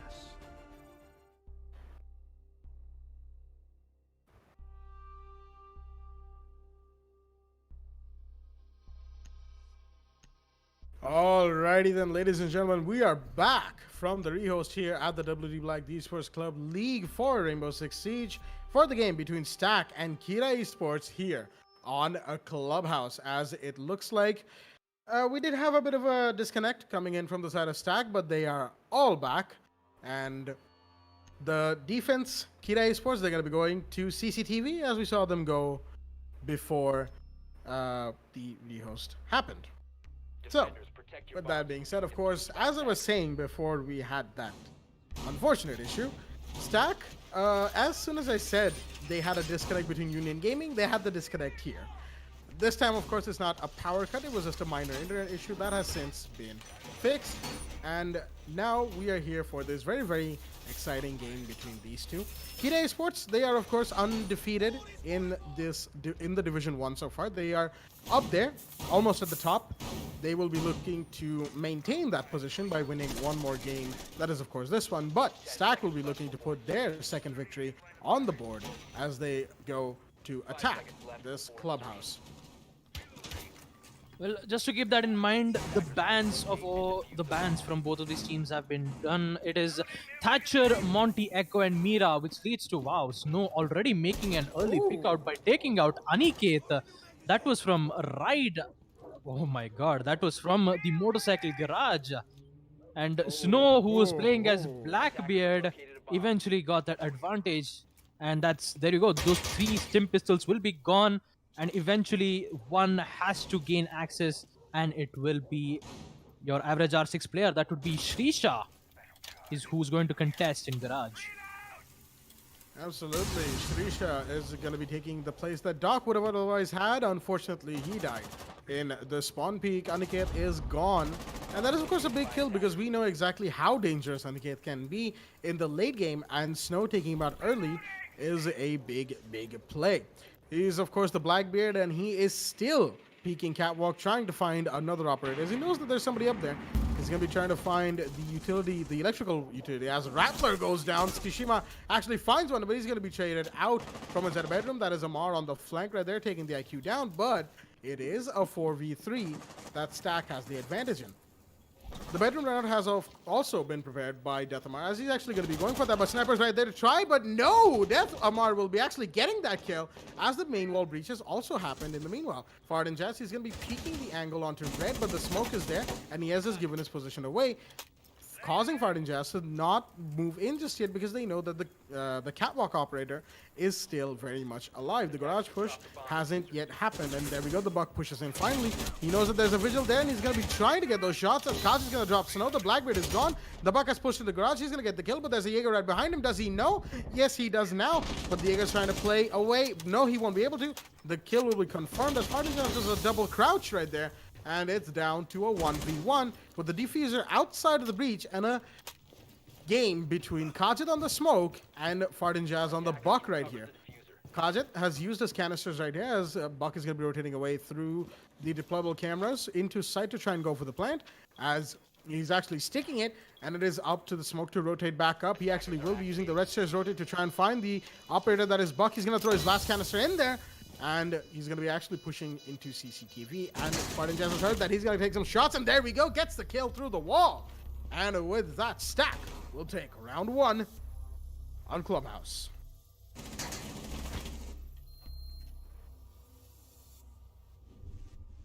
So, Jack, as I was saying from our bands, Thatcher, Monty, Echo, and Mira, they still have a Maverick on their play. That would make the CCTV room an easy access, unless and until if they don't, screw it up. Absolutely. Since Thatcher has been banned, taking a Maverick would be a better idea, and looks like Stack has already down to 1 man, which would cause Kira a wonderful opportunity to get this back up. Oh, never mind. He's just back again. Absolutely. Oh my god. Thank god. For a moment there, I kind of panicked there. I was like, Stack is going to go 4-man yet again. But wow, that's a good random pick from Chanman as he's going to take Capitao. Wow. Looks like the RNG gods are favoring in the hands of Stack here, but will it suffice for Kira's aggressiveness? Well, that of course only remains to be seen. We are going back to CCTV as it looks like Hira Esports are confident in the defense that they have, or had for that matter. Unfortunately, I believe Aniket on the dock won't be going for that garage door spawn peak because he knows that Stack is more than ready for it, as the unfortunate loss of his head would have aptly given him the indication for. In the meanwhile, of course, Rattler is going to be running the Kaid. Shrisha, that is your average R6 player, is running the Vigil. Death Amar is running the Jaeger, and Khajiit is running the Smoke. The same, pretty much the same lineup that we saw from the last round, as Stack is actually going to be running this time the Capita, that is Chanman on the Capitao, Farden Jazz on the Buck, Sniper One Candy on the Thermite, Snow on the Hibana, and Skishima Goat on the IQ. With all that being said, this is of course just round 2. It is very, very early in the game, and Shirisha is actually playing below on the first floor of Garage, while Doc stays in Catwalk. A much better situation to be in for these operators, as the main wall is going to be breached, an early breach from the side of the attack, but they know that this is only one part of the job. Hibana has made a little peek that she's going to be using to make another one inside of Garage that will of course expose the Doc, who is sitting in there waiting for the push to happen through the breach. But he's prone, and his prone level is just below the bottom level of that line of sight. Flashbangs are being thrown into sight. They're going to burn out the ADS for the time being, as the drone will have the white distortions, knowing that there's a visual up close. The Doc, in the meanwhile, is actually preparing to peek this angle, and Hibana knows exactly where he is thanks to the drone, and he's going to be making a second angle slightly lower to get that, to try and get the kill, at the very least. Aniket with the Doc is actually still behind cover for the time being, in a good position, as the drone has been taken care of, and in the meanwhile, Sniper One Candy is actually fighting Shrisha, who is bottom of Garage. He's actually taken a little bit of damage and will be joined by Chunman in trying to hold down this angle, but a Flame Bolt is going to stop the Vigil from peeking for the time being, as Kishima is going to be peeking that stairs. Takes a little bit of damage, excuse me, as Anika is actually going to get a kill on the Chanman, but he'll be taken out from inside of the breach while being burnt alive, as Shrisha will take down Fartin Jazz in the meanwhile, and it is suddenly a 3v4. Make that a 3v3 as the Kaid goes down inside a sight, and now with the man count equalized and the garage arguably under control, it's a 3v2. In fact, Kishima has taken down Shrisha, and another one goes down as the IQ was being shot at by the Jaeger, but adequate cover comes out from the side of Stag. It's now 1v3 that Khajiit has to try and play in, but he's gonna see the garage peaks come out from the side of Stag, and there we go. Hibana, who just got off the plant, is gonna use the Bearing 9 to her advantage, getting the final kill, taking out the smoke, and giving Stag round 2 on the board. Looks like history is repeating itself for Kira Esports, as Khajiit was indeed the last guy who had to clutch it out on a 1v1. This time on second round, he had to deal with 3 people, and eventually Stacked did get the best of it eventually.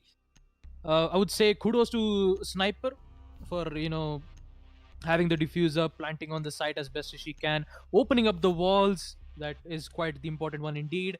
And with Kira losing 2 rounds on CCTV room, they decide to go on the Church and Arsenal. As we see the 6-pick come out from Snow, he's going to be going back onto the Blackbeard out of the Zofia. And as you said, we're going to be looking at a Church hold coming out on round 3 from the side of Kira Esports, as this might just be the exact change that they need to make sure that they get the rounds on the board for their team. And they have actually pretty much the similar lineup as they had the last time, only the difference is Aniket is not on the Doc, he is on the Maestro, who is of course very, very essential for plant denial, especially in the advent that your smoke gets taken out. Khajiit, of course, he's been the last one alive 2 rounds in a row. Unfortunately, just not, both of those rounds just not going his way.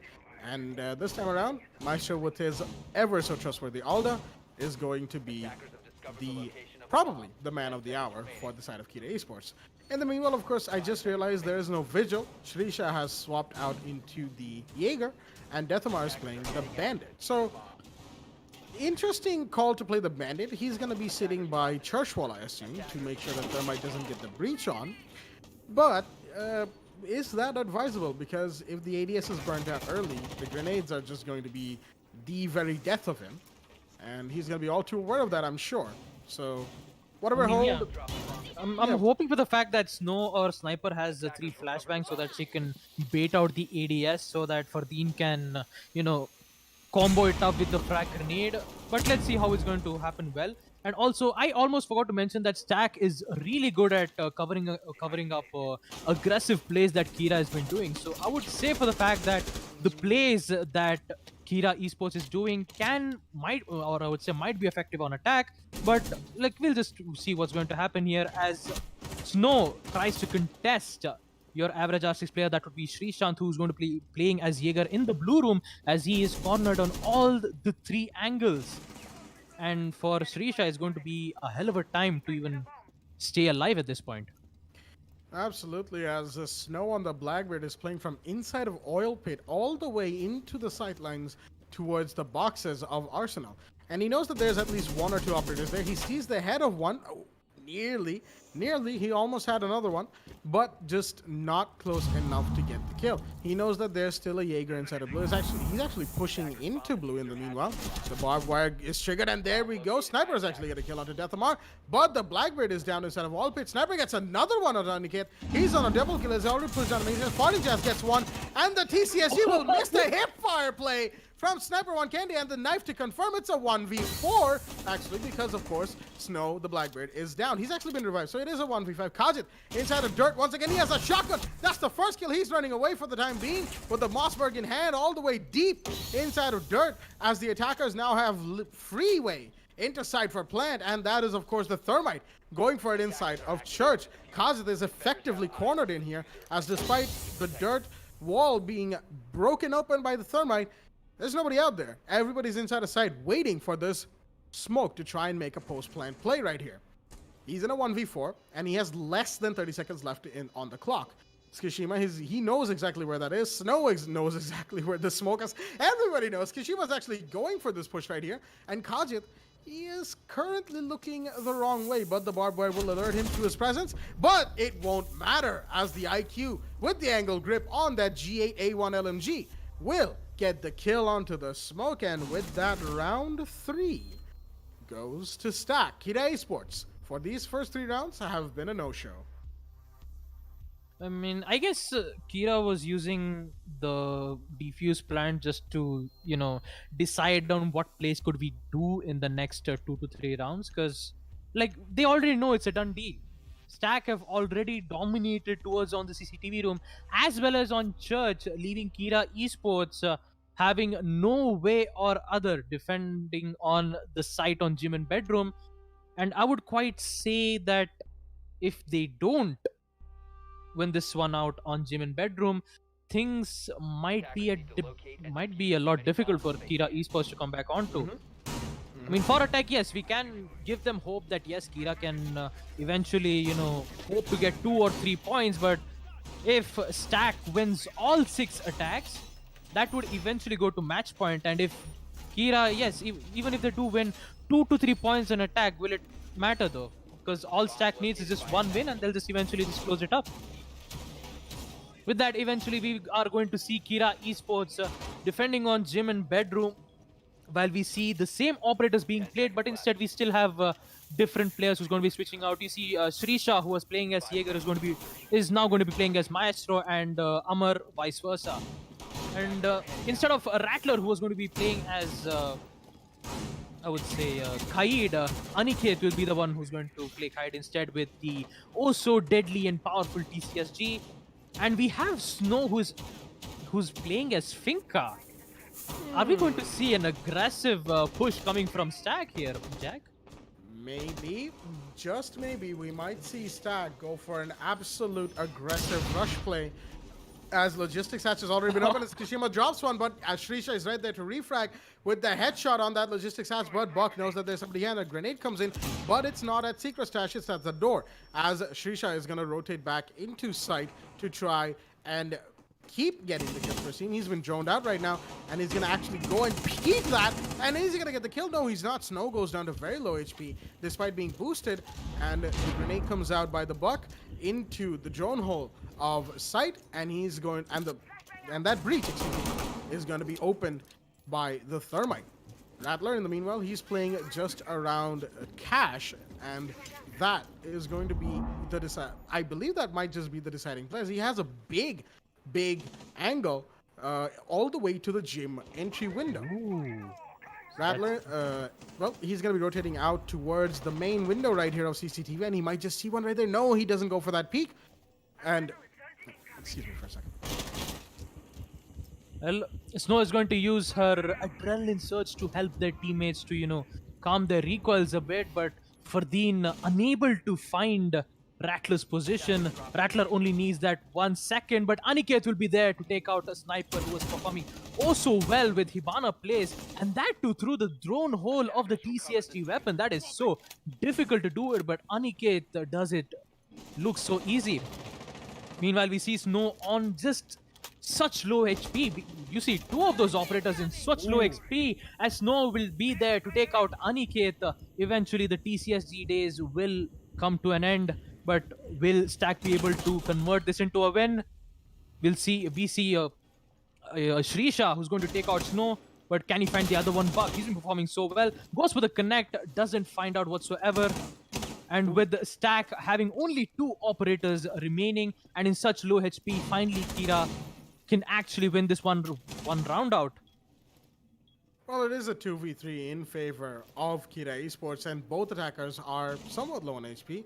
Chanman more than his teammate, of course, and there we go. The Buck is down, and it is all down to Chanman. As I talk about him, he is caught in a 1v3 position, as Kajit was not too long ago, but the time is not on his side as he's going to try and push, and there we go. Sitting inside a side, the Maestro, that is Trisha, is going to clean up on the last attacker remaining, and with that, Kira Esports finally put a round on board for themselves, winning round 4.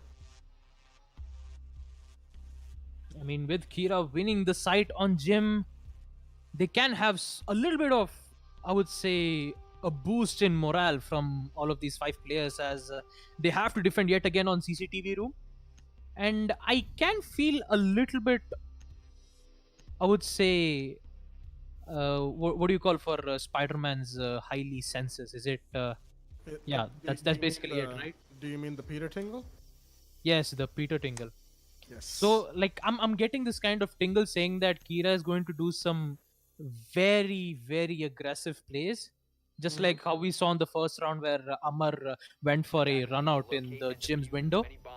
Maybe we might be able to see, both Aniket and Amar go for a double run out to eventually take out 1 or 2 operators, and it will be very interesting to see that, because Kira is always known for their aggressive plays on attack and a very tortoise defense from both of them. They're basically just, I would say good players to know at what time they need to go on aggressive mode and what time they have to go on, defense. And with that, we progress on to our 5th round as Kira Esports finally getting that 1 point, but they still need 2 more points to get back up in the game. And I would say they have an anti-denial operator instead. Instead of going for a dock, Aniket decides to go for a mute to deny intels from Stack. And we have our Legion, who's going to be playing as Shrisha. Not good amount of intel being, we don't have any more intel ops like a Valk or a Maestro, but instead we have, Amar, who has the bulletproof cam to give a good amount of intel being situated onto us on the site. Meanwhile, you see Chanman trying to, fake the exothermic charge to make sure that there are no utilities to use those bandit tricks, but sadly to say there aren't any. And he will eventually succeed in opening the wall. Oh, I see what he was trying to do. He was trying to find an angle where the mute jammer wasn't going to get his breach charge, and finally he has, although it's not the best angle to have, as Aniket's going to take down Sniper. In the meanwhile, that is the Hibana of the board, and that's a big one as Kishima's going to take out Shrisha. The IQ has gotten a kill, and Legion is off the board. Those late game punishes are going to be a little harder, but the Ying misses the peak against the Jaeger. Amar gets a kill for himself, and unfortunately, the Candelas are not going to be in service for the side of Stack. This attack is not going all that well. A grenade is being prepared by Farden Jazz. He's going to throw that into Catwalk, and who's the operator in there? That is Aniket, but Aniket is completely unscathed. He's actually watching the bottom area through a small slit in the catwalk railing. He sees the breach charge being employed by the IQ, but right below him as Kishima is going to try and go for this push as flashbangs are being thrown into sight, and Aniket is forced to lay down to try and keep himself alive for the time being. He knows that there's a push on garage door, but does he know that there's an IQ right below him who has or might get a good angle on him at any second now? We still have 1:10 left in the round, so Stack has plenty of time to think about what they're going to do next and try and get the victory from this 3v4 situation. Farden Jazz is actually coming back to the garage door, but he knows that there's someone up there. And the ping comes out, and the shots are not going to connect. Unfortunately, Aniket is still allowed to be there completely unscathed. And there we go. Kishima's going to get that kill. What a nice shot onto the mute sitting inside of Catwalk. Unfortunately, Chunman is going to be taken out by Kajit with the smoke shotgun.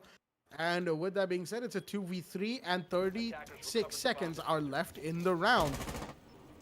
As Kishima's going to make this push happen from Catwalk, and Buck is already in with the diffuser, but Farden just knows there's too many people inside of sight. Oh no, that's the diffuser dropped inside of Cash, and it's now a 1v3, all up to Kishima on the IQ with the LMG here to try and get this victory for his team. He only has 16 seconds left in the round as he's got a push, but the deployable cam will give his position away, and there we go. The AUG, from Radler, not the TCSG, will be what secures the kill when the C4 could not. And with that, Kira will win round 5, putting 2 rounds on the board now. Well, just like I said, Jack, the tortoise strat from Kira eventually paid them off. And with that, they are very confident to even equalize this round to 3-3 as they're going to be defending yet again on Church and Arsenal Room. Good plays coming from Rattler, and also like there were so many of deployable shield being placed, especially onto us on Cash Room, which gave Kaid good amount of defense, I would say a good amount of denial for bullets for Buck, which eventually made him lose the round. And also, I just kept on wondering, was there a drone on the breached wall of CCTV? Yeah, there was one actually. That was really weird to see that. It's just like one single drone in like the opened wall of the thing, in which I'm guessing they haven't took out the mute jammers yet. But still, all in all, a good effort from Stack. But all in the end, Kira will be the one who's going to dominate that round, and we will eventually lead to round 6 as they're going to be defending on Basement Church. Absolutely. We are, of course, as Baba Gusta just said, back on Basement because CCTV and Jim have been won in consecution from Kira Esports, which means both those sites are locked. And let's be real here, nobody likes the bar defensive site. So we are back on Basement. It's actually quite interesting because the first 2 rounds we saw them, Kira Esports that is, go on CCTV, they lost. They went to Church in round 3 and they lost. They went to Gym, they won, and they went back to CCTV, they won again. As now they are back on Church. So there's a little bit of intrigue, at least for me, in this round, whether or not Kira will be able to make good on the loss that they had back in round 3 and win this round on Church in round 6. Jack, I'm quite surprised to see Stack is actually going with triple hard breaches, Maverick, Hibana, and Thermite. Like, Thatcher is already banned, but we don't see any, I would say, the utilities to take out to. Oh, never mind. We have IQ with her gadget to figure out where those gadgets is, and hopefully be able to take it out. But wow! A great shot from Chan, man. Eventually taking out Smoke, but in the end, Aniket will be there to trade him out. I'm so surprised that Thermite actually won that. Absolutely. With the shotgun in hand, one would think Kajit would be able to win that. As actually, Sniper's already down here in Basement Hallway. He's right by the reinforced wall of Church. Shots are being fired from inside of Arsenal, but he knows that there's somebody in blue that he has to also try and take out. That is, of course, the Jaeger, Shrisha, who's sitting there also patiently, as well as there's somebody inside of Church in the meanwhile. And shots are being fired from the main stairs. There we go. The Legion goes down as Umar has taken down Kishima. And Sniper is also gone thanks to Shrisha. It's suddenly a 2v3. That Stack once again finds themselves in, but Umar goes down. Snow taking down the Mute as it is an equal 2-2 man count. And we are still more than 60 seconds left in this round. Snow on the Ash. He's going to be pushing up Basement Hallway. he has to know that there's somebody playing inside of church. That is, of course, Rattler with Kaid on the AUG, as Shrisha is going to be going for a long flank up through garage. In the meanwhile, actually, Ash has made his way inside a side, and Shrisha's going to drop Fard Jazz. It's now a 1v2 clutch situation that Snow finds himself in. He knows where the Kaid is, but he's wary of the Jaeger pushing him from a different angle, and Jaeger is actually coming in through blue, but it won't matter because Kaid from inside, behind the bar on Church, will get the last kill, equalizing the rounds for Kira, putting them 3-3 in no one's favor as we go into role swap. I mean, if Stack they had 3 hard breaches, if they did opened up the wall of church, it would have been a huge different scenario, Jack. Mm-hmm. But It would have been. yeah, it would have been. But since he was playing as Maverick, I guess I'm guessing that it was Fardeen. No, it was Goat who was playing as Maverick. He would have been able to open up the church, but it would take a lot of time since he was in a very difficult position. So he had to either, he was in more of like a do or die situation where he had to go aggressive and take out the kills. But in the end, Kira will obviously dominated by taking them out, eventually equalizing the round to 3-3. As we will be having a role swap where Kira Esports is going to be going on attack. Absolutely. And now, with the role swap coming in, and a little correction there, Baba. Sniper Wants Candy was the Maverick in that last round. As pointed out by our beautiful admin, Zuzhin. But, the point still stands. He went down there at church, by the church wall. He played there, but it wasn't really all that effective. They had 3 hard breaches. They did not use them to the greatest effect. Stack, as we see them now on defense going for the second floor CCTV once again. This time we have, of course, Kashima on the Bandit, Snow on the Mozzie, Sniper One Candy on the Valkyrie, Fard Jazz is on the Legion, and Chun Man is on the Jaeger.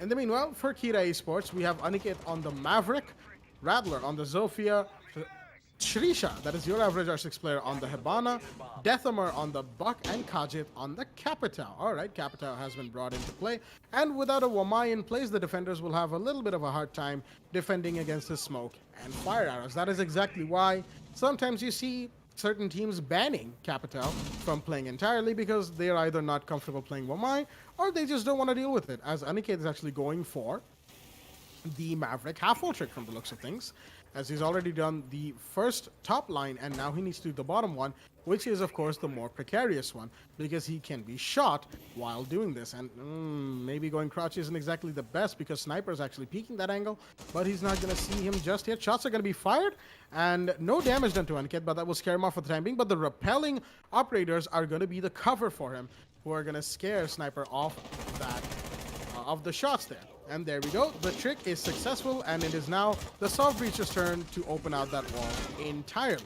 A good demonstration of how Maverick's I don't know what to call that. I called it the half wall trick, but it's more than a half wall. It's about the size of a brimstone charge, Thermite's exothermic charge, right? So I mean, that's basically how an operator opens up a wall, Jack. Previously, we used to do exothermic charges, X-Kairos pellets. Now it's Maverick with a blowtorch who's going to be able to open up a wall. Such precise. I do want to accept for the fact that playing as a Maverick main would require to have such great accuracy, because if you miss a little bit of that reinforced wall, it would cause a great problem for the attackers here, as we see the defenders expelling one of their C4s as they actually tried to go for a run out right from outside the stockroom. Meanwhile, we see Shrisha, who has already gained access to us on the bedroom, but quite tagged a bit, even opening up the walls, and Rattler will be the first one to get the frag to take out the Chan man,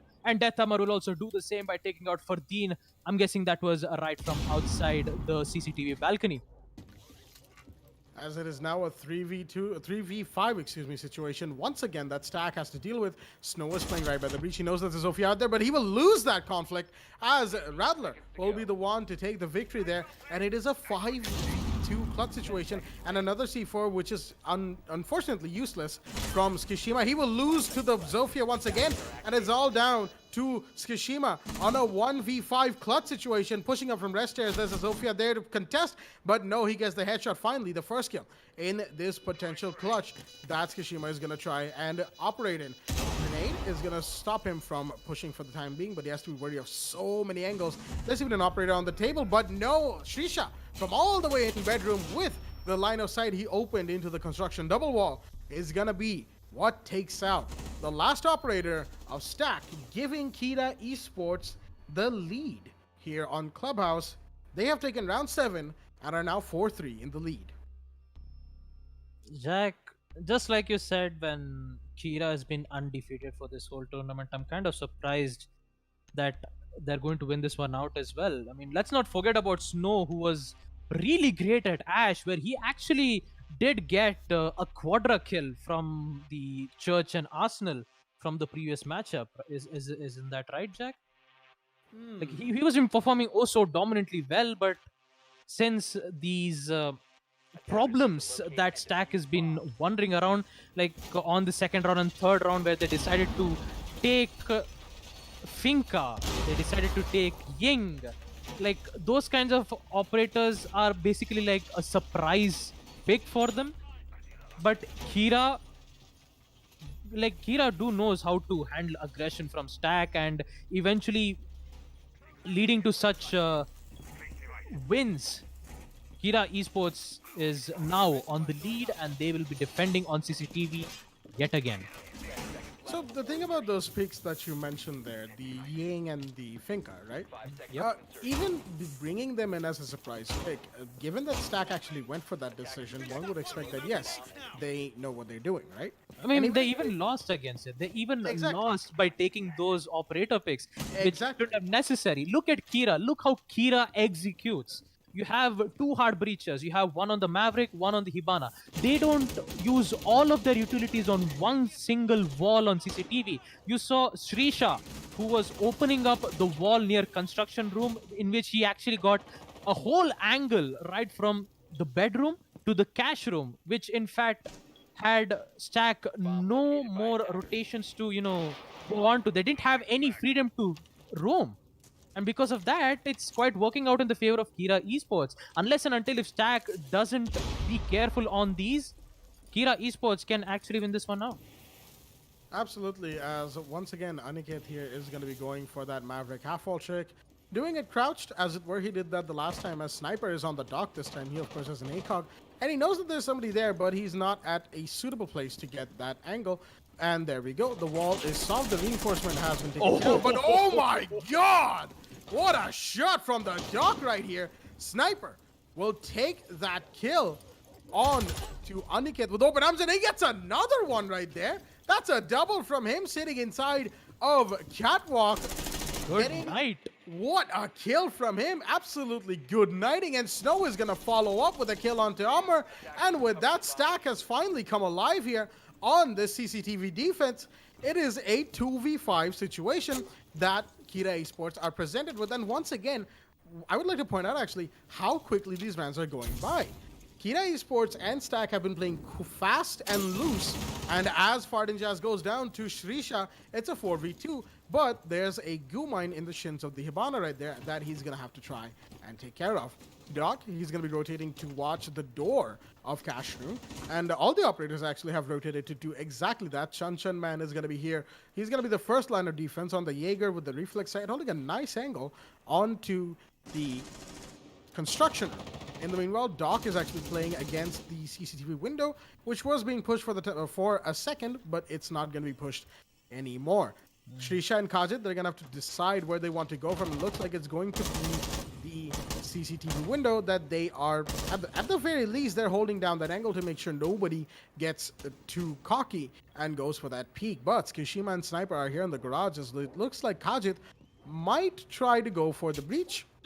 He's putting up another fire arrow from the looks of it on to side. There we go. That's around red, the red hallway, but time is of the essence. 9 seconds left on the clock as Chanchan Man, he doesn't know where the Hibana's pushing from, and there we go. Shrisha pushes in, he gets one, but the sniper one candy to try and get one, and there we go. The C4 from Tsukushima is gonna be what takes down Shrisha, and Snow is what took down Kajit. And with that being said, oh no, not like that though. As with that, the equalizer comes out from the side of Stack 4-4 as they won round 8 right there. I mean, the guess from the Bandit, I would say it was Tsukima who was playing as Bandit. That was a really good prediction there because he did know that they had the diffuser in hand. For the next 10 seconds, with smoke being used, obviously they had to go for the defuse plant. And with that great prediction that Goat did, he eventually takes out the last guy, Hibana. A really good, great teamwork effect. No, I wouldn't just say that. I would say it was good decision making from Kira Esports. Even though there were only 2 operators remaining, at the 2 minute or so, we just saw 2 of them in construction. Next thing you know, they decided that, hey, look, I think going head to head towards on construction would be a bad idea. So I think it would be better to just go back on the CCTV wall, which indeed Thermite have opened it up. We have Hibana. We'll just go for the CCTV normal execute. We have the smokes. We'll use the utilities to our advantage. And they almost wind it out. Kira Esports actually managed to pull it off, but it wasn't quite good enough. Absolutely, and what really hurt them there was the loss of HP through all of those gas canisters and the shots being fired, and the fact that they were at a man count disadvantage. It was a 4v2 as a whole here. Looks like a little bit of a misplay from Stack is going to leave Dirt completely unreinforced. But, well, they're not even going to try and defend that as Buck, that is Amar right here, is going to make full use of that. His Skeleton Key will be what makes the breach into Dirt possible. But Tsukushima Goat, he's playing the Pulse right here on the basement right below, right below Kitchen, as Hibana's going to be looking for an open. And Tsukushima actually gets Shrisha. That is Hibana. How did he even get that? Because Hibana was an upside down rappel outside of the kitchen window. That had to be the shot of the century right there to even get that kill. But that is a big one because the Hibana is off the board, which means Hatch is completely safe. Unless, of course, Rattler, that is the Maverick, goes for anything. And as C4 comes out, Rattler very low on HP now. Thanks to that C4, he barely gets away with it. And now the job is on him to try and open Hatch, or at the very least, confirm a couple of kills while playing vertical with the Pulse directly below him. Tsukushima's actually rotated away for the time being. He's going to be moving back to below Kitchen as he knows that there's somebody there, but Amar is here. He's going to be breaking barbed wire right behind the Pulse, and I don't think Pulse quite knows. He's going to be taking some shots onto Kitchen as Zofia is going to be making more and more vertical angles for the attackers to play with. Amar, in the meanwhile, he's right there just waiting to get a chance to open that door, and there we go. He does, but the shots are fired from Tsukushima are going to do a little bit of damage to that operator right there.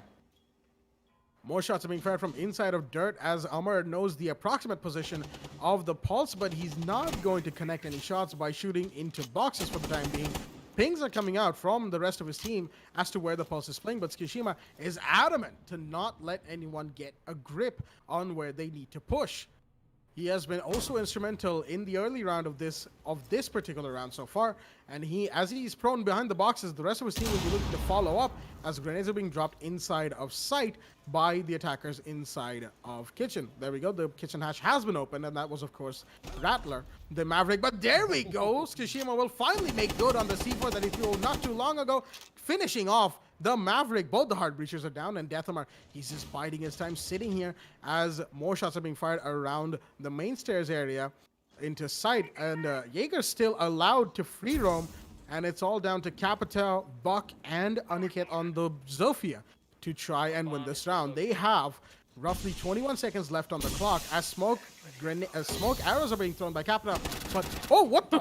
Buck just comes out of nowhere as the hatch up happens, and Tsukushima's on a quad kill. Now, can he get the ace right here? He knows where Aniket is playing, and shots are being fired, and he confirms! Tsukushima Goat with the ace right here. Unfortunately, I think he stole that kill from Legion, but he ends up getting the ace. That is, of course, what the what the leaderboard will show as Stack win round 9 and unfortunately Buck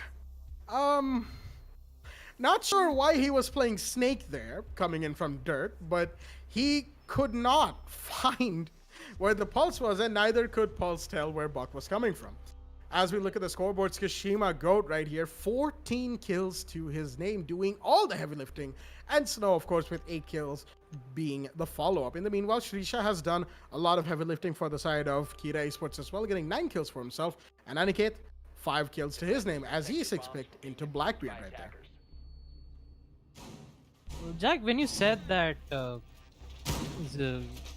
wait, who was that? The Buck? Yeah, it was Sukima who actually got for Oh, the it's ace, and when you Sukima, said that he actually, tried to go for a kill when he finally get the last on that kill streak. What did you say on the previous one?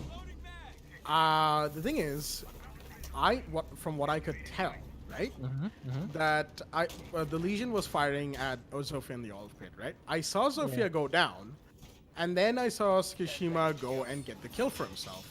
Yeah. That is why I made that little comment right there, that maybe he stole that kill from the Legion. Or he was helping him get the ace. I mean, I wouldn't say that it's some kind of 100 IQ plays or anything, but getting an ace is kind of good to feel that, and I feel happy about Goat getting his ace in this tournament, but he still needs to do more than that, because he still for him he needs to give him his team at least 2 wins to get a win on the match. Absolutely. But that play will definitely have the morale of the rest of Stack very, very high, as they have secured the lead. It is 5-4. They sit 1 round away from match point, and as you said, 2 rounds away from victory. As we see Sniper, he's on the castle making so much reconstruction on the side of bedroom and logistics, as the Rush Catwalk is already being pushed. Kajit here is going to be joining for the rest of his teammates, as the Capita knows where the Jaeger is, and there we go. What a shot. What a pre-fire right there from the Capita to take that first kill in the round. Snow, the Jaeger, unfortunately, is the first to go down. And it's a 3-stack push on CCTV from the side of Kira Esports, as they are going to be pushing this Frost so hard. Shot from so many angles. And Chun man will finally go down inside of Cashroom, and it's an early disadvantage for Stack to try and play with, as they are now in a 3v5 situation once again inside of the gym bedroom defense that they have here. Well, Castle using his impact nades to take out his castle panels, as he's slowly proning and moving right from the logistics office, hoping to find at least 1 or 2 operators, but he eventually doesn't find one. Sukima Goat is eventually going to rotate back up there, but look how patient Zofia is while he's waiting for one of those operators to push in. An attempt, but Sukima Goat will be there to take out Rattler. And still, Khajiit holding an angle from Cash Room to say another place here. I'm quite surprised to see a Sniper taking out all of those castle panels. Both of them would actually cause a lot of problems here, but I don't think it was going to happen, because Sukima is on fire with triple kill eventually. But nonetheless, Khajiit will be there to shut him down. He's going to execute by using the smokes, but unfortunately, it doesn't work out, because Fardeen is there to take Khajiit out. Goes for the shot yet again. Diffuser still has up in their possession. Throws the C4. Does it connect though? It doesn't. Meanwhile, we see Amar with the double kill. Fardeen will eventually gives up as he gets the double kill, and he will respond back, as Stack will win round 10 with Fardeen getting a triple kill. Well, Stack has truly come alive in these last 3 rounds right here. Skishima Goat getting an ace in round 9 and a triple kill to win round 10, as now they sit at match point at a 6-4 advantage. What a time to be a fan of Stack, I would definitely say, because they have completely lit up the place, as some people would say, and won 3 rounds consecutively, taking themselves out from the equalizer into the lead. As with that being said, they have put the pressure on Kira Esports. Kira Esports very, very heavily on the back foot right now, and they will be looking to win 2 rounds in consecutively, to go for overtime, because that is the most ideal situation they could try and go for at this point. And Stack, they just need to win 1 more round to get this victory. With that, of course, being said, the action is only going to be heating up from this point onwards, as both teams are playing for all the marbles right here. Kira Esports, they need to win 2 rounds, and the onus is on them to actually win those 2 rounds. But Stack, we know them, we've seen them play for so long in the Indian Rainbow Six scene, and they will be looking to shut down this match entirely. Now, it is basically now or never. If they let Kira Esports go to overtime, then it might be a situation where they might not recover from. As we see Farden Jazz, he's going to be finishing up the reinforcements, inside of Garage, and moving away as time permits. Snow, in the meanwhile, he's playing the kite, and he actually put a smart electroclaw below the floor so that it cannot be denied by, say, a Maverick who makes a hole and tries to get it, because it's not on the top of the wall. In the meanwhile, we need to keep that in mind, that the Doc, a Sniper Man, eventually when Maverick finishes up his work, Sniper Man can just immediately go for the pre-fire. So that's the reason why he is in that specific position. And this is so really weird to see Stack wasting both of their C4s, eventually not having them to deny the plant if it works out whatsoever here. Anyways, just let's get back, as Khajiit is still working out to open up that wall, and Sniper waiting for that opportunity when that, I would say, the wall has been completely opened up. As the wall grows soft, Amar is going to be looking to open it with the skeleton keys on the buck. As there we go, the wall is finally completely open. Rattler on the rappel is going to be looking to get a kill, or at the very least shut down a couple of operators inside of CCTV, as Aniket actually was playing in the CCTV window for a little... Oh, never mind. As I speak about him, he gets taken out by Fardeen inside of bathroom. Shrisha, in the meanwhile, is pushing through Jim. He just broke the window, and the Jaeger definitely would have heard that. The drone has spotted him out as to where he is, and now the Hibana knows, but there's Death Amar here with a grenade. He's going to throw that in towards bathroom. That's the wrong angle to be throwing that, giving Jaeger enough intel to know exactly where the push is coming in from. Actually, he's pulled all the way back to construction. He's holding down construction window for the time being. Buck has actually rotated back there, and he'll be taken out. Fardeen with a double kill for himself, as the Buck is off the board, and Khajiit will finally shut down the Jaeger, making it a 4v3 situation for Kira Esports to play in. In the meanwhile, Sniper, he's playing the Doc oh so aggressively out by Catwalk, but Capita's firebolts are going to burn him just a little bit, but he has those stim pistols for this exact reason, to try and heal himself. In the meanwhile, Capita still outside of CCTV. He knows that there's a Doc watching the breach, so he can't push in for the time being. And Khajiit, in the meanwhile, actually has a hole in construction small wall. Hibana is there with him, as Snow's going to get one. That's Rattler off the board. And the flashbang is going to burn out a couple of the magnets, as Snow has been forced to push back in to the back of Red Stairs. And there we go. Shrisha's going to get the kill on the Snow. But there's Chanchan Man right there to try and get him. And Skishima's going for a flank right there. He's going to shut... Nope. Actually, never mind. Sniper's going to take down Shrisha. And Chanchan Man taking out Khajiit, as Stack, with this beautiful defense, will win the Clubhouse 7-4, as we see this very loud and very beautiful Bandit Elite from Skishima Go. You know, I just don't want to say this, Jack, but MP7 goes brr. You had to do it, didn't you? I just had to do it, dude. Yes, the memes. With all of that being said, that is, of course, the end of Matchday 3 of Division 1. We hope everybody back at home enjoyed, as we are trying to enjoy quarantine life to the best of our ability. And I am your host, Blackjack. Joining me is Baba Gusta and our beautiful, beautiful admin, Zujin himself. As this is it from us. This is all from Matchday 3 of Division 1. Thank you everybody so much for watching, and we will be back tomorrow with the Matchday 4 of Division 1. Stay tuned.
The moment of creation is a form of magic, where an off becomes an on, a 0 becomes a 1, then another, and another, until, deep in the complexity, you discover order, speed, reliability, power.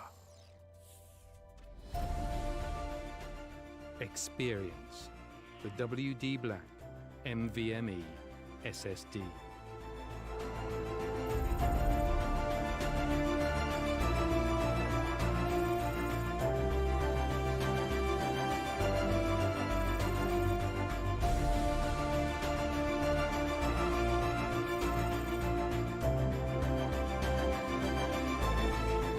Fueled by darkness.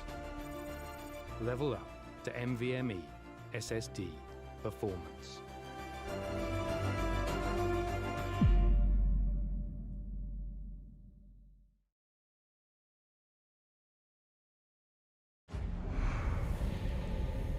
Numerous forces aimed at the Earth.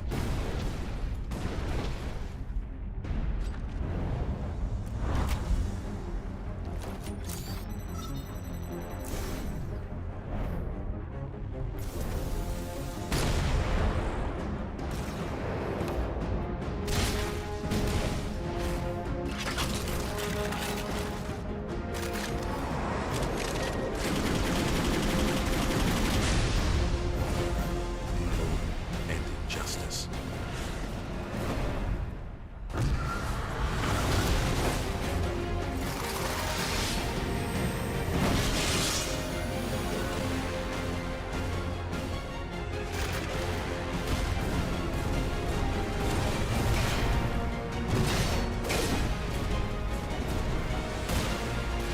Let the glorious battle begin.